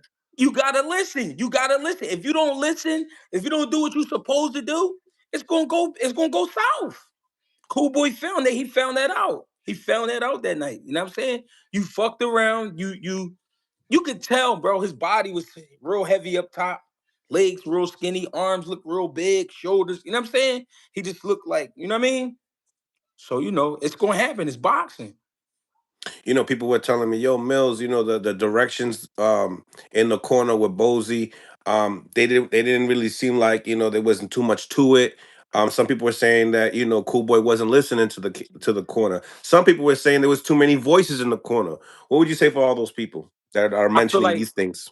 I feel like Cool Boy wasn't focused, man, and I feel like Bo was only trying what he could. He like, yo, double and triple your jab, which worked for him. You gotta let your hands go. Once Oshaki made that switch, that shit was a wrap. It was a wrap because now it's like, oh, I got something different in front of me. I wasn't expecting this. You know what I Right. mean? He got away from his jab. You know what I mean? It was a wrap. Bo, like, let your hands go. Some people, some people in boxing, they think instructions are, look, listen, you're gonna step to your left. He's gonna throw a right hand. When he throws the right hand, you have to that's not, you know what I mean? Not at all. If I see you every day, Mill, sometimes all you gotta do is give me a look. You give me a look like, yo, I'm like, all right, I know what you're talking about. You know what I'm Yep. saying? Yep.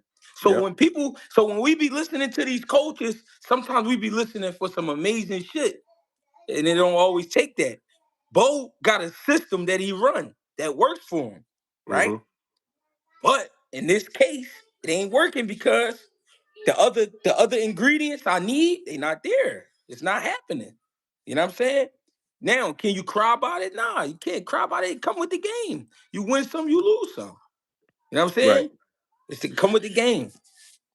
Obviously, like when people listen to the corner, they're like, "Damn, the things that the coach is saying are just very like predictable." Championship rounds come in. He says, "Just let the hands go. Just let them go." And then as a regular consumer, that's like you listening to that, like, the fuck you mean? Like, give him some instructions. But I hear what you mean.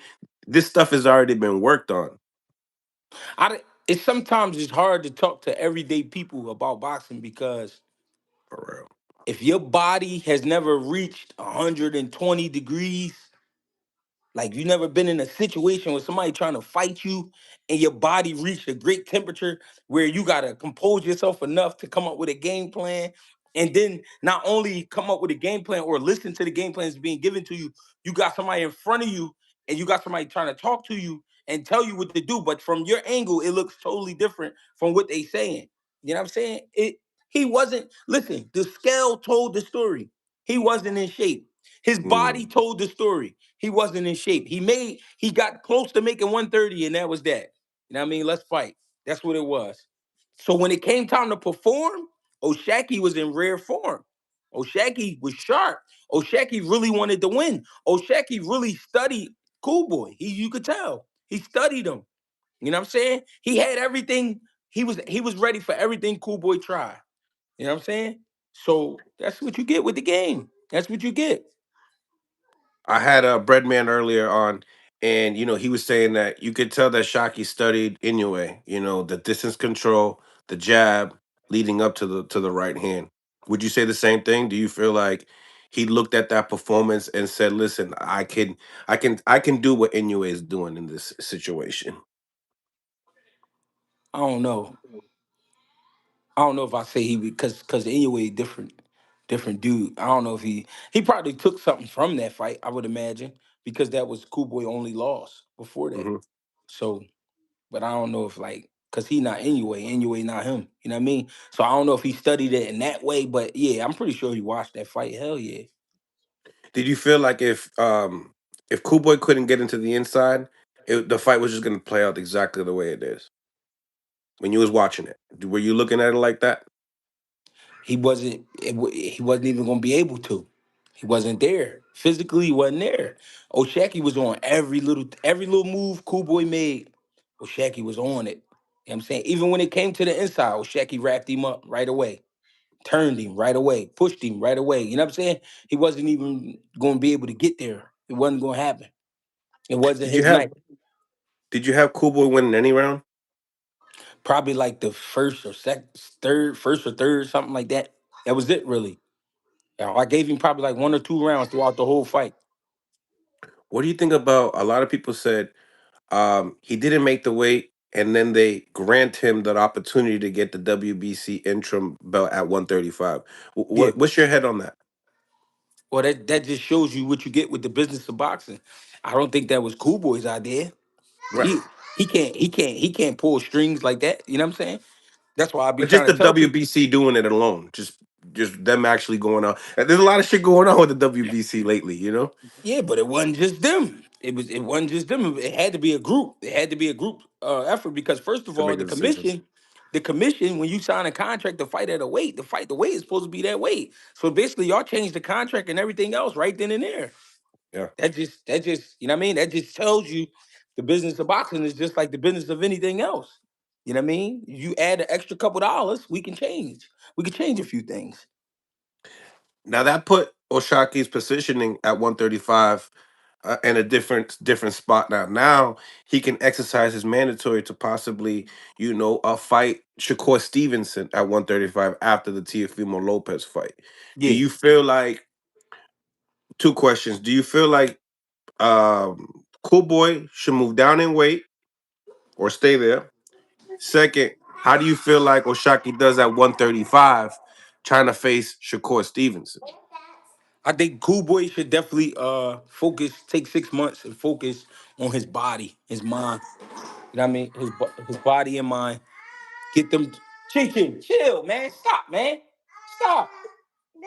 All right, that's your fault. He should take. She crazy, bro.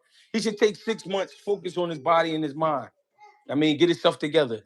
Then figure out what he want to do. I don't know if he should go back down to 26. I don't know how he feel, but that's what I'm saying. He got to get his body, together. You know what I'm At saying? least 30. What about 30? Yeah, at least 30. You know what I mean? But you got to get your body together. You can't do nothing if the body ain't right, the machine ain't right. So you got to Um, study your own body. You got to work your ass off and study and figure out where you're at. exactly. Take some time off, figure out your body. And then as far as Oshaki and Shakur, that would be a good ass fight. But I wouldn't, as Shakur, I wouldn't want to look over Tio. Tio, right? Um, Obviously online on Twitter, Foster and Shakur going really at it, like really at it last night. It started getting into like personal stuff. But they shared the ring before. Yeah. Shaki says he's done good. He's done good in there. Team Shakur feels like that's not the case at all. Um, then listening to it a little bit more, Shakur ends up saying, "Yeah, after we sparred, you ended up sparring Keyshawn, and he almost got your legs out for you." And people were looking at it like, "Damn, you just searching now." Now you just got your brother into this whole situation. I mean, what's your thoughts? I mean, do you feel like when it comes to Shakur fighting Oshaki, can Oshaki oppose a different threat that Shakur hasn't seen yet? You know what I mean? He had some problems with De Los Santos, but yeah, this is Oshaki Foster though. I mean, Oshagi Foster already said, and I don't know how true it is, but he already said he worked Shakur over in the sparring sessions. I don't know how true that is, but Right, that's what the man said. So he did. what it tells me is, when it comes to Shakur, his confidence is a little bit different than the other fighters we've seen in the ring with Shakur. He thinks he may know something about Shakur, or his style might be something, difficult for Shakur to deal with. And, I got something for him. You know what I mean? I don't know. I don't know. Shakur, though, I think Shakur should focus more on Tio. I think he should stay away from the Twitters and the Instagrams and all of that. Chill. Everybody know you fighting Tio. Everybody know that's a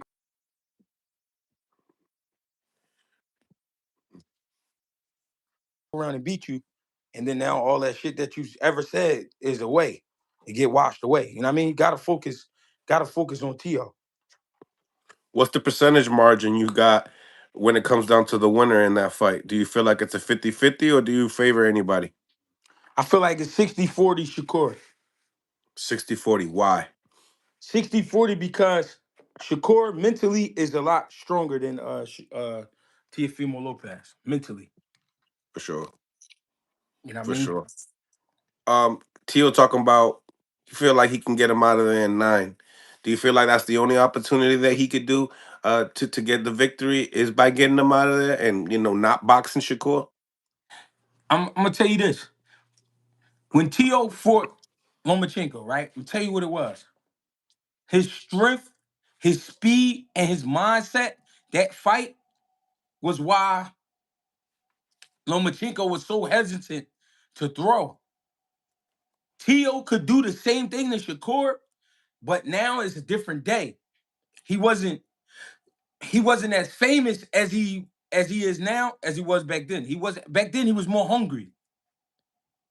When he Who? fought when he fought Lomachenko, he was hungry. Okay. You know what I'm saying? It's been a while since he's been really hungry and been really wanting to win the fight. I think this fight could be that, but his mindset, his focus, his strength and everything, he got to bring everything to the table. And he could beat Shakur because he has the ingredients. The problem is he can't put them together. They don't sometimes he show up with the speed without the power. Sometimes he show up with the power without the footwork. Sometimes he show up with the footwork without the mindset. You know what I'm saying? He be in pieces. If he bring everything to the table, he'll be cool. Mm, yeah. Do you feel like that's the leader of the new school when it Who? comes down to those two guys? No. The leader of the new school would be Abdullah Mason. The reason why, he's 21 years old. He's been pro for like 4 years. The rest of them dudes been pro almost 10 years. Eight years, 9 years. You know what I'm saying? He been pro. Abdullah Mason only been pro like 3 or 4 years. But how do you be the leader if you just fought Sam Noakes? Because Sam Noakes is a monster and he just won a title at 21. So Yeah. remember the words you said, leader of the new school. You Leader. can't call a guy who's been pro for 7 years new. He's not new. You know what I'm saying? He's been around. We've been talking about Shakur. We've been talking about Tio. We've been talking about Tank.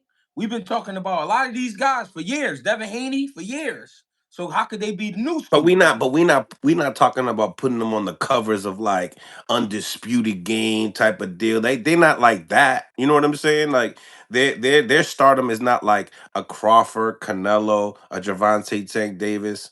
Those are the guys that people, even casuals, know. Yo, you know what's crazy?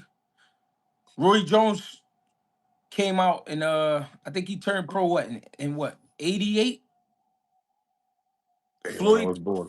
Floyd turned pro in 96, right? Floyd been nasty. He been sharp. But Roy was just so crazy, he had to wait till that whole thing was over. By the time people really start getting hooked on Floyd, he was already like a 10-year veteran. Yeah. You know what I'm saying? So you can't. How is that We new? didn't He got. value Pretty Boy. We didn't value him like that. Yeah, you didn't know, but it was because of Roy. Roy Jones, though, yeah. Roy was so crazy. Rory was so crazy. It's like how you going, you know what I'm saying? So, and he was at a lighter weight class. So the chances of a knockout, you know what I mean?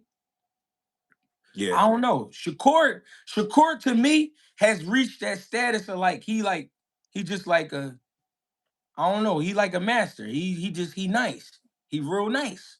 You know what I mean? But I see he back on that social media shit. Leave that shit alone. Cause Tio ain't nobody to play with. He not. Even though he a little out of it, he not nobody to play with.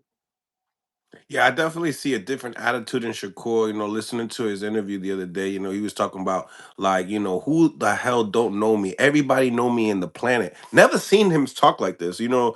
Yeah. Um, very out of his comfort zone. Where do you feel like he gets that from? Because maybe Tank might be on his way out, and this could be his way in. I mean, what do you think? It be them corny ass PR. The people that be doing their PR. It be that. Cause who told you to say that? Why do that matter?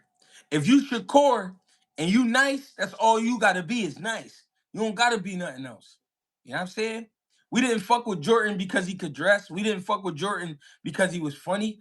We fuck with Jordan because he was nice in basketball. He was nice. You know what I'm saying? So if you nice at anything, that's all you gotta do is be nice. You don't gotta be nothing else. You ain't gotta convince people that they know you. You know what I'm saying? So what? So what? If you beat T.O., more people gonna know you. You feel me? Right, We right. not gonna know you for saying we should know you. We gonna know you, you know what I'm saying, for your work. I But this like is like, I like T.O. the last fight. I like Shakur the last fight when he was locking in for Zapata. Go ahead, Bill. I yeah. can hear you. Nah, yeah, you're right about that. That's a mentality is a big thing, and you're right. Like you don't need. I can see why that you say the PR could have possibly got in his ear on that. This is your time to start, showing that you are that guy, and you got to Yup. talk about it before you that guy. But then Yup. again, like you said in this game, you don't even need to talk about it. You just got to just show it in the ring. That's all you gotta do. You ain't gotta get out here and stress to the people why they should follow you. If one thing about word of mouth, when people hear people talk about people, especially nowadays, motherfuckers get right to the internet. You know what I'm saying? If they hear a name, what they do? They go on Google and they look up the person. You feel me? So you ain't gotta tell nobody nothing. All you gotta do is get ready. That's all. You ain't gotta do shit. But that's what Hundred they want percent. to do. They want to be stars. You know what I mean? They don't want to be bad motherfuckers. They want to be stars. And I'm not taking nothing from them. I'm not taking nothing from them. They want to be great at what they do, but it's more about being a star. It's more about being saw. It's more about being recognized. All you gotta do is fuck people up. That's all you gotta do. But gee, the crazy shit is right. Does this make him a megastar? Because we were looking at the tickets, right? They're talking $700 for nosebleeds for Teal and Shakur, and a lot of people saying that them tickets are gonna go down because there's no way they're going to be able to sell out. Bro, right after Christmas in New York, stop. Think about it. First In of New all, York after Christmas. after Christmas, bro, you gotta be smart. After Christmas, after New Year's, no, no. And it's the East Coast. Y'all know how we get down. We not paying full price for nothing. That's just how we do it. We just don't operate like that. You know what I'm saying? 700 nosebleeds. Yeah. Youch. Niggas ain't tax season not till February. Yeah. February, March. So I hear you, Tago, but tax season not till February, March. And we haven't heard nothing about pay-per-view yet, but we're assuming this has to be pay-per-view. I mean, this might be Tio and Shakur's first pay-per-view in their career. And that might be why he popping it. That might be why he popping it because you know what I We on mean? pay-per-view. We on Yeah. pay-per-view. Yeah, Okay. so you're gonna have to do more than that though, brother. You're gonna have to now if you going now if it's pay-per-view now, I need to see motherfuckers jumping through hula hoops with fire on them. You know what I mean? I need to Yeah. see that type of shit. Yeah. Yeah. Do you feel like we gonna need to have Keyshawn on that co-main event though? I think that would be smart. I think it would be smart. You know what I mean? Put T on there. Yeah. I mean, 100%. put Keyshawn on there. My bad. He's showing on there, yeah. All right, let's get into the main event, the draw. Are you okay with the verdict? Were you okay with the decision? A draw. I Pitbull seen it. Cruz. I seen it coming. Yo, did I text you? Did I text you? I was like, yo, you I was don't know. right. You might have. You might have. I A said, lot. you were the only one that was coming through my head. I'm like, the motherfucker said a draw. This shit was a draw. Yeah, I told y'all that that style matchup. I couldn't pick. Listen, I like Lamont Roach too much, and I like Pitbull too much to pick a winner in that fight. And it's not saying I can't pick a winner, but I'm looking at them. I'm like, bro, they gonna rumble each other. Like, I mean, that's the best I can come up with. They gonna rumble each other. I'm like, it's gonna be a draw, bro. Second and third round, Pitbull Cruz drops him. What's your reaction on that? The way do you feel like the fight is gonna end up playing out? Like Breadman was saying, early rounds, you got to give it to Pitbull. Yeah, Later, you start giving it to Lamont. How'd you see it that was the when the same way. knockdown came? It was the same way when the knockdown came. I'm like, oh shit, Lamont gonna have to really dig deep now. He gonna have to fight hard. Yeah, Um, and that's what he did. I mean, he bit down, sat on the inside with him, caught the punches. You know what I mean, and fired back. And it got to the point where Pitbull slowed down, started boxing. I never seen Pitbull box, not like that. I ain't never seen right. him get on his toes like he did last night. And Never. Or stick his tongue out like that either. That was yeah, nuts. and Lamont, right. And Lamont was pressing him, you know what I mean, trying to get to him. But I mean, just a great matchup. And I just really couldn't see nothing else. I knew it was gonna be a draw. It seemed like both fighters kind of like put themselves in positions to be uncomfortable, in the fight. Now, what about the point deduction? I think it was like 8 or 7. Yeah, Are you okay with that? Are you okay with that? I mean, people were saying Breadman was like he got hit in the ass, but then again, at the same time, if you want to be fair, he was doing a lot of dirty stuff throughout that before that even happened. Maybe yeah. the referee was like, you know what? Now it's time to count it because it's just too much going on. What you think? Yeah, Pitbull was getting real nasty in there. He was getting real disrespectful. He was using his forearm, his elbows. His head, He was putting his head in his chest and pushing him, and then he would bump up, like lift up, and try to hit him in his chin with his head. Then one time they got in a clinch. Pitbull used his shoulder, try to hit him in his jaw. I mean, he was doing a lot of little dirty shit. He hit him below the belt like 2 or 3 times. You know what I'm saying? Yeah, it was getting nasty. It was getting nasty. Um, so do you feel like that was the difference maker in the fight? I feel like that fight was gonna be like that. If you put them in the ring with each other 10 times, that's what you're gonna get 10 times. But if that Every point is not being deducted, are you okay with the draw still? if the point wasn't deducted Yeah, and it still was a draw, yeah. You okay yeah, with that? Okay. because if you look at it, Pitbull slowed down. He was still wild and throwing, but he slowed down, and Lamont was just chipping at him. See, Hmm. the problem is right when we watch fighters and we watch one guy doing what he loved to do, and we watch another guy change his game up. If he not knocking him the fuck out, then we like, oh, that guy's winning because he's throwing more punches. That's not how it go. He wasn't landing a lot of that shit. A lot of that shit was coming, but it wasn't landing. And Lamont was able to get in between, was hitting him with uppercuts and right hands and jabs and hooks, and he hit him with a lot of shit. But Pitbull just so, you know what I mean, persistent, the pressure. You know what I'm saying? He just Now you're right. he keep it in your face. But he slowed down for sure after 5 rounds, 6 rounds. You know what I'm saying? I think one thing that we ain't giving respect to is Lamont Roach's chin in that fight. Like he was like you said, he was rolling the shoulder and coming back with uppercuts that were mean, and Pitbull wasn't going nowhere. Yeah, But in the same token, there was a lot of trading going on in that fight, it and was. they both got touched up.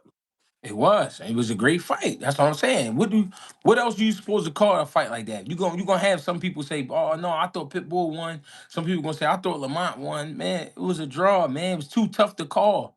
It was too tough to call. It was a great fight. You know what I'm Yeah. saying? They was getting it in. And Lamont, but the thing is with Lamont, right?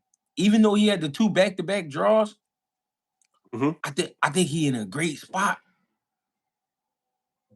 I think he in a great spot because everybody gonna want to fight him because it always looked like he not gonna do enough. That's what it looks like. But then when you get in there with him, different type of fight, and he can fight whatever style. He can fight inside with you, outside with you. So I think he gonna end up being great. I think if he don't get discouraged, he gonna end up being great. Talk about the outside game because I don't know. I feel like his outside game, the back foot. I don't think he really works too well in that area.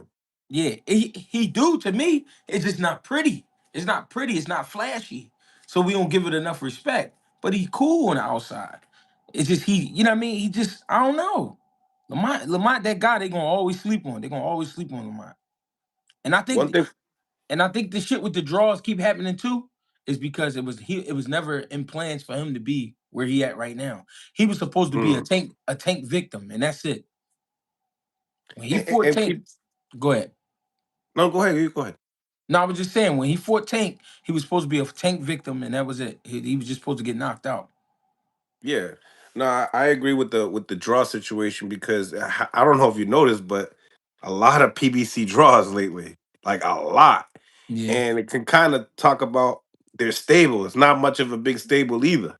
yeah, So you kind of like put that in factor a little bit. I mean, Lamont Roach says he's not getting the fair shake at the end of the post press conference, and the same thing goes for Pitbull Cruz. He feels like if they do a rematch, we can't have the same referee because of the point deduction. Do you feel true. both fighters? I think let's try to fight this time and let's do it on the East Coast instead of Mm. Texas. I mean, do it in Maryland, do it in Virginia, do it in Philly, do it in New York. I mean, let's do it like that. Is it gonna sell? Do you feel like Lamont Roach's fans? He has enough of a fan base for a Pitbull because clearly they went to Texas because of the gate. Remember, this fight only happened because Javante Tank Davis and Lamont Roach, people, PBC wanted to do good for Lamont.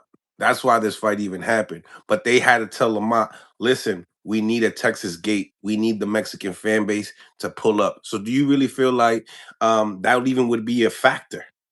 Yeah, because it's always about the card. If you just put a nice card together, we gonna pull up. We gonna Yeah. pull up. And guess what? DC. Add Antoine in that motherfucker. That's what I'm saying. And DC support Lamont. I mean, they're gonna come out, but of course, you're not gonna get 20,000 people to jump on airplanes to come to Texas. But you know what I mean, for the fact that the fight was that close, yeah, have it on the East Coast this time. See what And happens. I don't know. I don't do you feel like this is that time for Lamont to go, all right, well, it was a draw. Do you think Antoine's still feeling like if he can get over Andy Aroka, he's still interested in a Lamont Roach fight? And because you see Pitbull Cruz, they want the winner of Super Matias and Dalton Smith. That's clear. Hmm. But with this one, do you feel like the Lamont Roach and Antoine Russell would be, I don't know, would do good in the gate? Would be a good profitable fight? It's all about how you put the card together, bro. You put a nice card Yeah. together, you can get a nice gate. You know what I'm saying? See, you said Shakur was asking for. I mean, not he was asking, but with the Shakur fight, they saying that it was going to be 700 for nosebleeds, right? I say that's true. That's because they about to put together a crazy card. You know what I'm saying? That's what I was thinking too. If that is true, it's because the card going to be crazy. But you got to put it out Mhm. there. You got to let us know. You know what I mean? Big facts. I agree 100%. Getting into some of these super chats. Appreciate you guys for tapping in. No cable. Thank you for the two piece. Even though Inoue stopped him, Shock made cool food. Made cool food. What's your comments to that? I don't know. That's how you feel. I don't know. Well, Shaky did what he's supposed to do. I don't know. You know what I mean? I know one thing. Cool Boy was clearly bullshitting in camp. That's what I know. You know what I'm saying? That ain't taking nothing away from Osheki. Osheki was ready. You know what I'm saying? But Cool Boy wasn't. He ain't no way. He ain't even have not one ab at the fight. I mean, at the weigh-in. You ain't see one ab. Right. Right. Yeah. Because when you said that you seen Cool Boy cut up, I was like, for real? I don't think he was too cut up at all, to be real.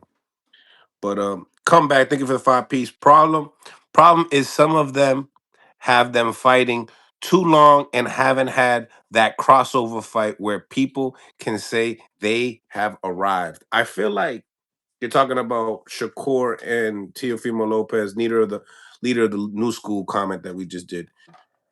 What did you think? You think that they just never had that crossover fight?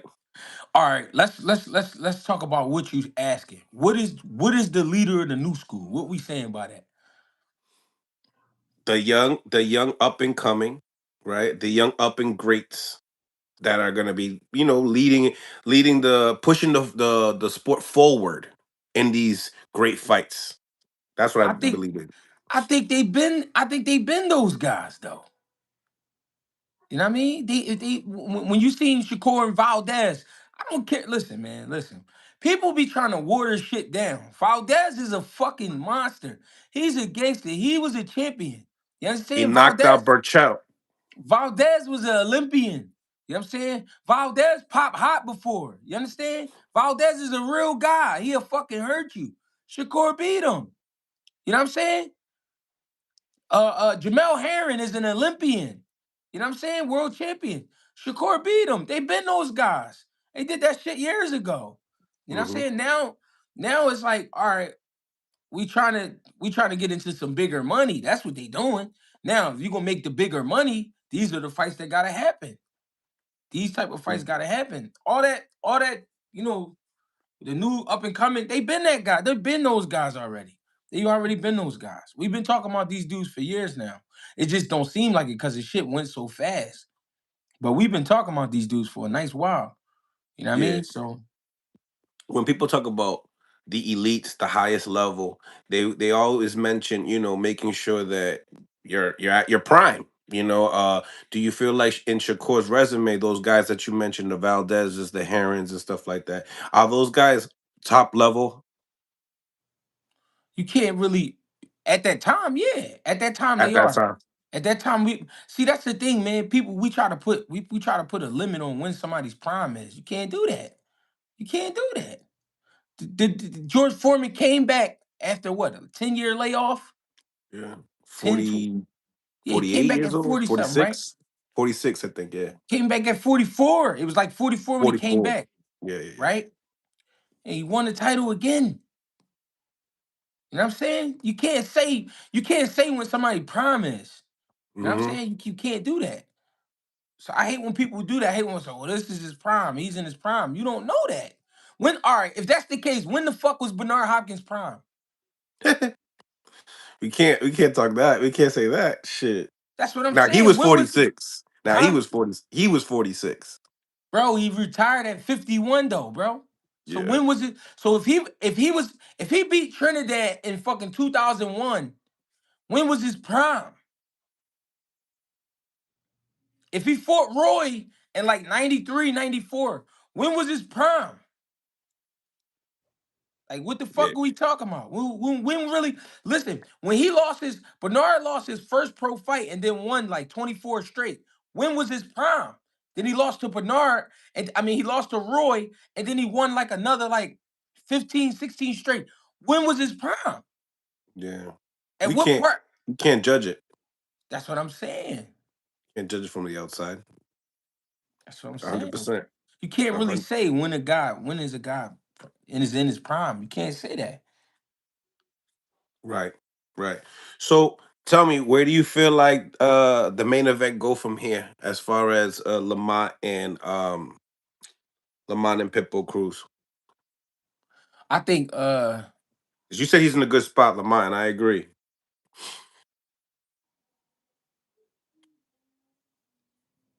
Lamont is in a good spot for sure. I think if I was Lamont, to be honest, I wouldn't even fight Pitbull again.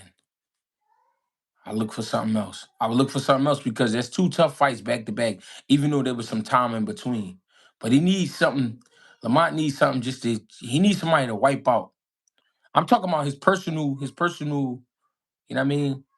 I'm not talking about like what boxing need. I'm talking about what he need. He needs somebody to just wipe out real quick.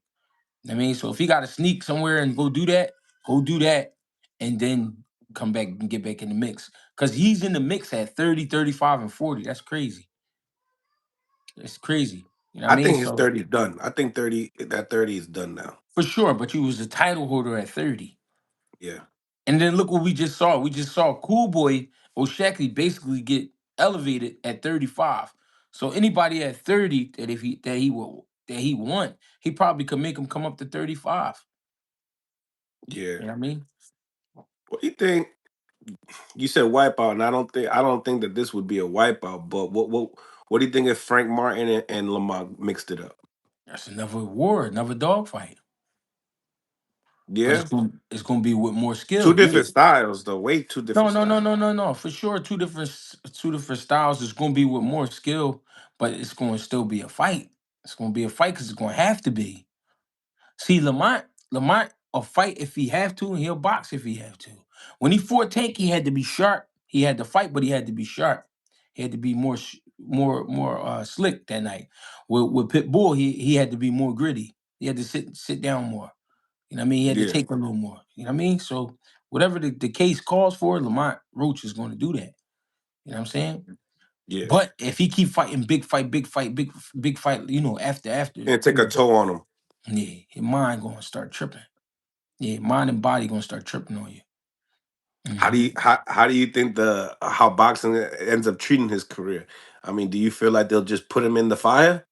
You know what I mean? And just I mean, that's the thing, man. You just, as far as the guys who really in the game and the people who really pay attention, they gonna love Lamont. They gonna appreciate his work. But people, if you just judge it off fans, they gonna just treat you like you just anybody. You know what I mean? And it's just because they don't know any better. Y'all really don't know how good Lamont Roach is. Lamont Roach is a great fighter, bro. He is, bro. He a great fighter. He was supposed to be a tank victim, and then he was supposed to be a pit bull victim. Somebody called me, bro. Somebody listen to me, bro. Somebody called me and say, "Gee, I just put 5 grand on Pitbull knocking out Lamont." mm, So that shows you where people think about Lamont. But he go in there and make Pitbull into a boxer. he said he make Pitbull into yeah, man. He made Pitbull change his character. That's for sure. That's what I'm saying. So you gotta really start, like, you gotta use your brain. Like, what type of dude is he? You know what I'm saying? But people don't think like that. People He know just better to go play with with him. it. Yeah, he ain't. He ain't. Yeah, I like this. I like this a lot, man. What what you think about the WBC?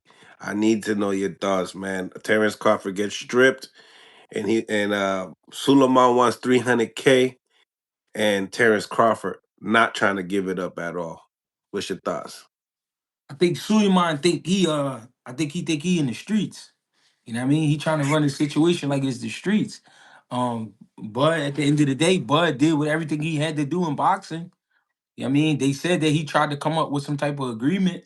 You know what I mean? And Suleiman wasn't going for it. All right, well, take nothing and fuck your belt. You know what I'm saying?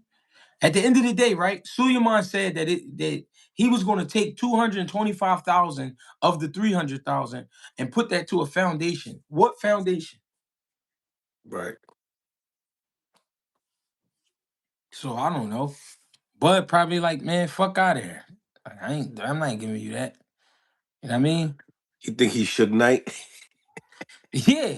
See, guys get so hyped up, man. Um, they get so hyped up with status, and I mean that on all sides. The fighters, the sanctioning bodies, they get so hyped up on status that they start, he was basically trying to tell them what he wanted. Like, but like, bro, this is not, I can't feed my kids with a WBC belt. I can't. You know what I'm saying? And me paying you just to be able to carry the belt or fight for the belt, like, all right, I'm gonna pay you, but I'm not about to give you what you asking because I don't think it's fair. And then Suleiman and them saying that they put money into charity, and what charity? Mm. What are you talking about?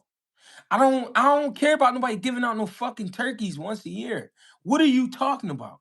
It's fighters. He said he had a charity that gives back to fighters. What fighters? Where? What is it called? You know what I'm saying? These dudes make a lot of money off of boxing and make a lot of money off of fighters. You see the charity, the WBC Clean Boxing Program? Is that a charity that the WBC holds? Where? Where's it located? Mm. Where's it located? Who's the members? Who works for them? Hmm. Who are they cleaning up? What are they cleaning up? What do you think this does for the state of boxing now? I mean, obviously, you know the sanctioning bodies, they all have their own little ranking system besides the Ring magazine. But now that Turkey owns the Ring magazine, we have all these sanctioning bodies, and you got Bud being an advocate of saying, "Nah, man, we're not gonna pay that." Where do you feel like it's going to be? Do you feel like people are going to look at the WBC different? Do you feel like they might look at other sanctioning bodies different moving forward? Yeah, because they being greedy. One thing Bud said is you basically saying that you better than the other sanctioning bodies. How? Yep. Cause the belt green? Is that why? He said because of Belgrade. I'm just saying, like, why? Yeah, but everybody keeps saying 50 M's. I hate people, man. I'm gonna tell you why I hate people. When you get paid, don't they take taxes off of it? Bunch of it. And they take taxes for all types of shit, Mill. They take taxes for all types of shit, right? So just because a fighter they saying made 50 million, he didn't go home with $50 million. You know that. Everybody know that. Why do people say that? Why do people say these numbers? Oh my God, Floyd Mayweather made $250 million in one night. No, he did not. No, the fuck he didn't. He didn't. If we tell the truth, and we understand the truth, he did not. You know what I'm saying? And that's what we doing on here. We be, but he made my bad. But that's what people do. We be like, he made 50 million though. No, he didn't. You know what I No, mean? it's the gross. They're looking at the gross, but they're not looking at the take home. I get it. I get what you're saying. Um, yeah, I feel like that's gonna leading forward. You know, I kind of want to see where the TKO league and everything else, kind of like how everything moves from now, because it could be very easy to say, damn, everyone's they're paying way more money to fight for the ring belt. Why should I even fight for any of the other belts? Type of deal. Bro, what if fighters put their money together and started promoting themselves? Mm, That would hurt the game, wouldn't it? We would hmm. we would start seeing like some type of assassination type shit going down. You know what I mean? We'd see some Yeah, crazy shit start happening if fighters did that. So, you know what I mean? I think everybody should be humble. yeah. You get two millionaires put together, link up with a network deal. She could get nasty. You see Jake Paul. So what if Yeah. the fighters? So what if you get four big fighters? They come together and they promote themselves. Think about it, Shit, they might see this, Greg, and they might like that might be just a good idea, you know. Especially these guys that they say that they have their own promotional company and that they're doing their own fights type deal. I think that that's definitely the way for sure.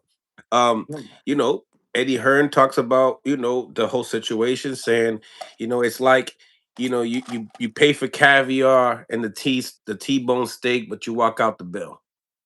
And then at the same time, do you get that 50 million if the fight is not undisputed? What's your thoughts? I feel like that was some cocky shit to say. Eddie Hearn grew up in boxing. His father really did his thing with Matchroom and all that, and put everything together for him. Eddie Hearn is one of those kids that grew up with basically a layout. He had a blueprint and he followed it, and he's doing his thing, but cocky, too cocky. You're not coming from Bud's situation. You're not coming from his angle of it of being a fighter. You know what I mean? Imagine Eddie Hearn getting kicked in his ass and then being told you can only go home with 35% of your money. Right. Fighters got to pay their teams. They got to pay the manager. They got to pay the promoter. They got to pay lawyers. They got to pay PR. They got to pay everybody. Get the fuck out of here. If I don't want to pay, I don't gotta pay. Fuck the belt. No disrespect to the belts. Yeah, we want to be champion, but when you learn what's going on, bro, stop. Stop. Yeah. Eddie Hearn gotta chill, bro. He gotta chill because he feeling a little cocky because he got a few guns over there. He got some Yeah. new guns. So he's feeling good about himself. He gotta Got that chill. turkey bazooka. Not only that, you got your man, you got your man back. He hype Connor Ben. Right. He got him. He got Boots. You know what I mean? He got guys over there, so you got Andy Cruz. So Now he's feeling. he's number one WBC You at see what I'm welterweight. you see what I'm saying? So he's feeling cocky, he's feeling crazy. Shit. And that's why he chimed in. Cause WBC let him finesse. You know what I'm saying? Get out of here. Stop talking like that. I wonder what would you think about this? Because I was talking to my man's earlier, and he was like, "Watch Shakur do the same thing. Watch him drop the WBC belt. Make it also a thing that's like, nah, we're gonna go for the other belts. F this belt." You think that's a possibility? You think that Shakur goes that route as well? Shakur seems to be loyal to those around him. You know what I mean? And he move how those guys move sometimes. So he might find reason. He might not. You know what I mean? He don't his game is crazy, bro. Boxing is crazy. You know what I mean? When you really figure out what these fighters be going through, shit is real wicked. You know what I mean? So I ain't mad at a fighter for doing nothing. You know what I mean? Long as he don't do nothing to no kids, long as he don't violate no women in a disrespectful way, you know what I mean? I don't care about all that other shit. So are you okay with people just kind of going with the one sanctioning body, maybe just the ring, and like, are you okay with that type of a process? It Like, should it if should be boxing moves that way?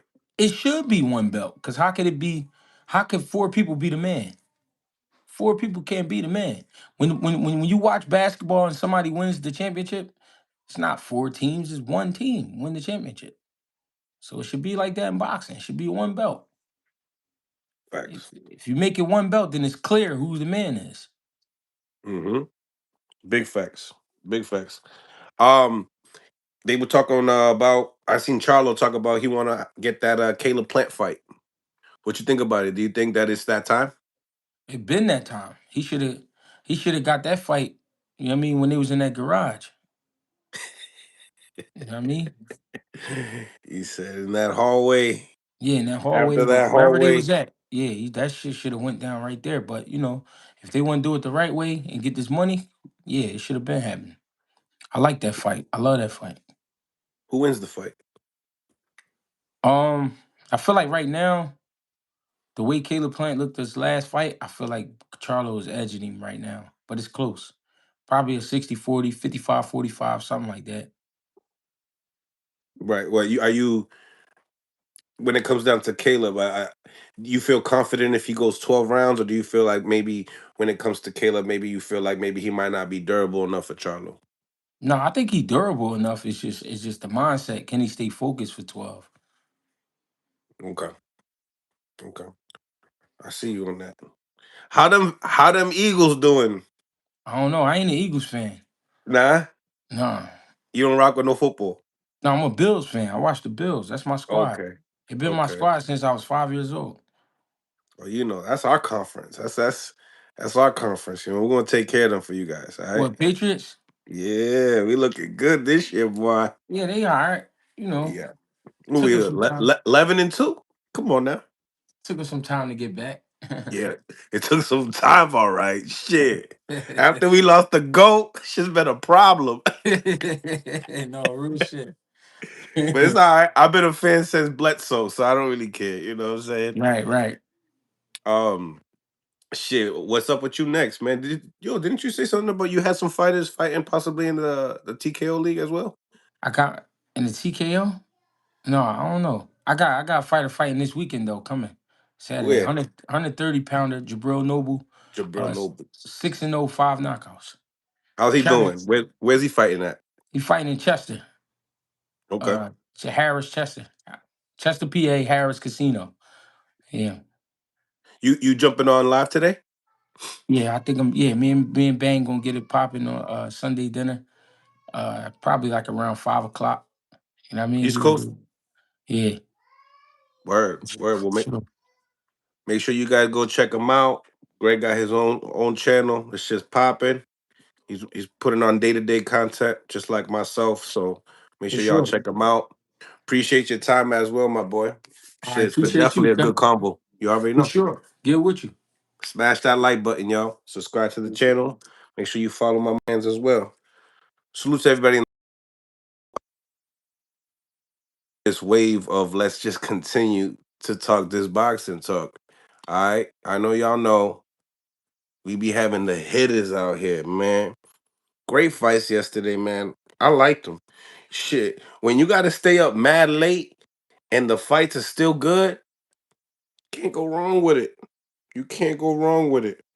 Once again, guys, I really appreciate you guys for tapping in. Once again, we'll be back on in just a moment. Open the phone lines. Shit. What are we at? Like $7 right here. Hold on. I think I might have to get to some work. You know what I mean? Appreciate you guys for tapping in. We'll be back with another one, man. I mean, I'll tap in with Zab a little bit later, and we'll continue this shit and keep it rolling. All right. Salute to everybody in the live as well. Smash that like button, and we out. See you soon.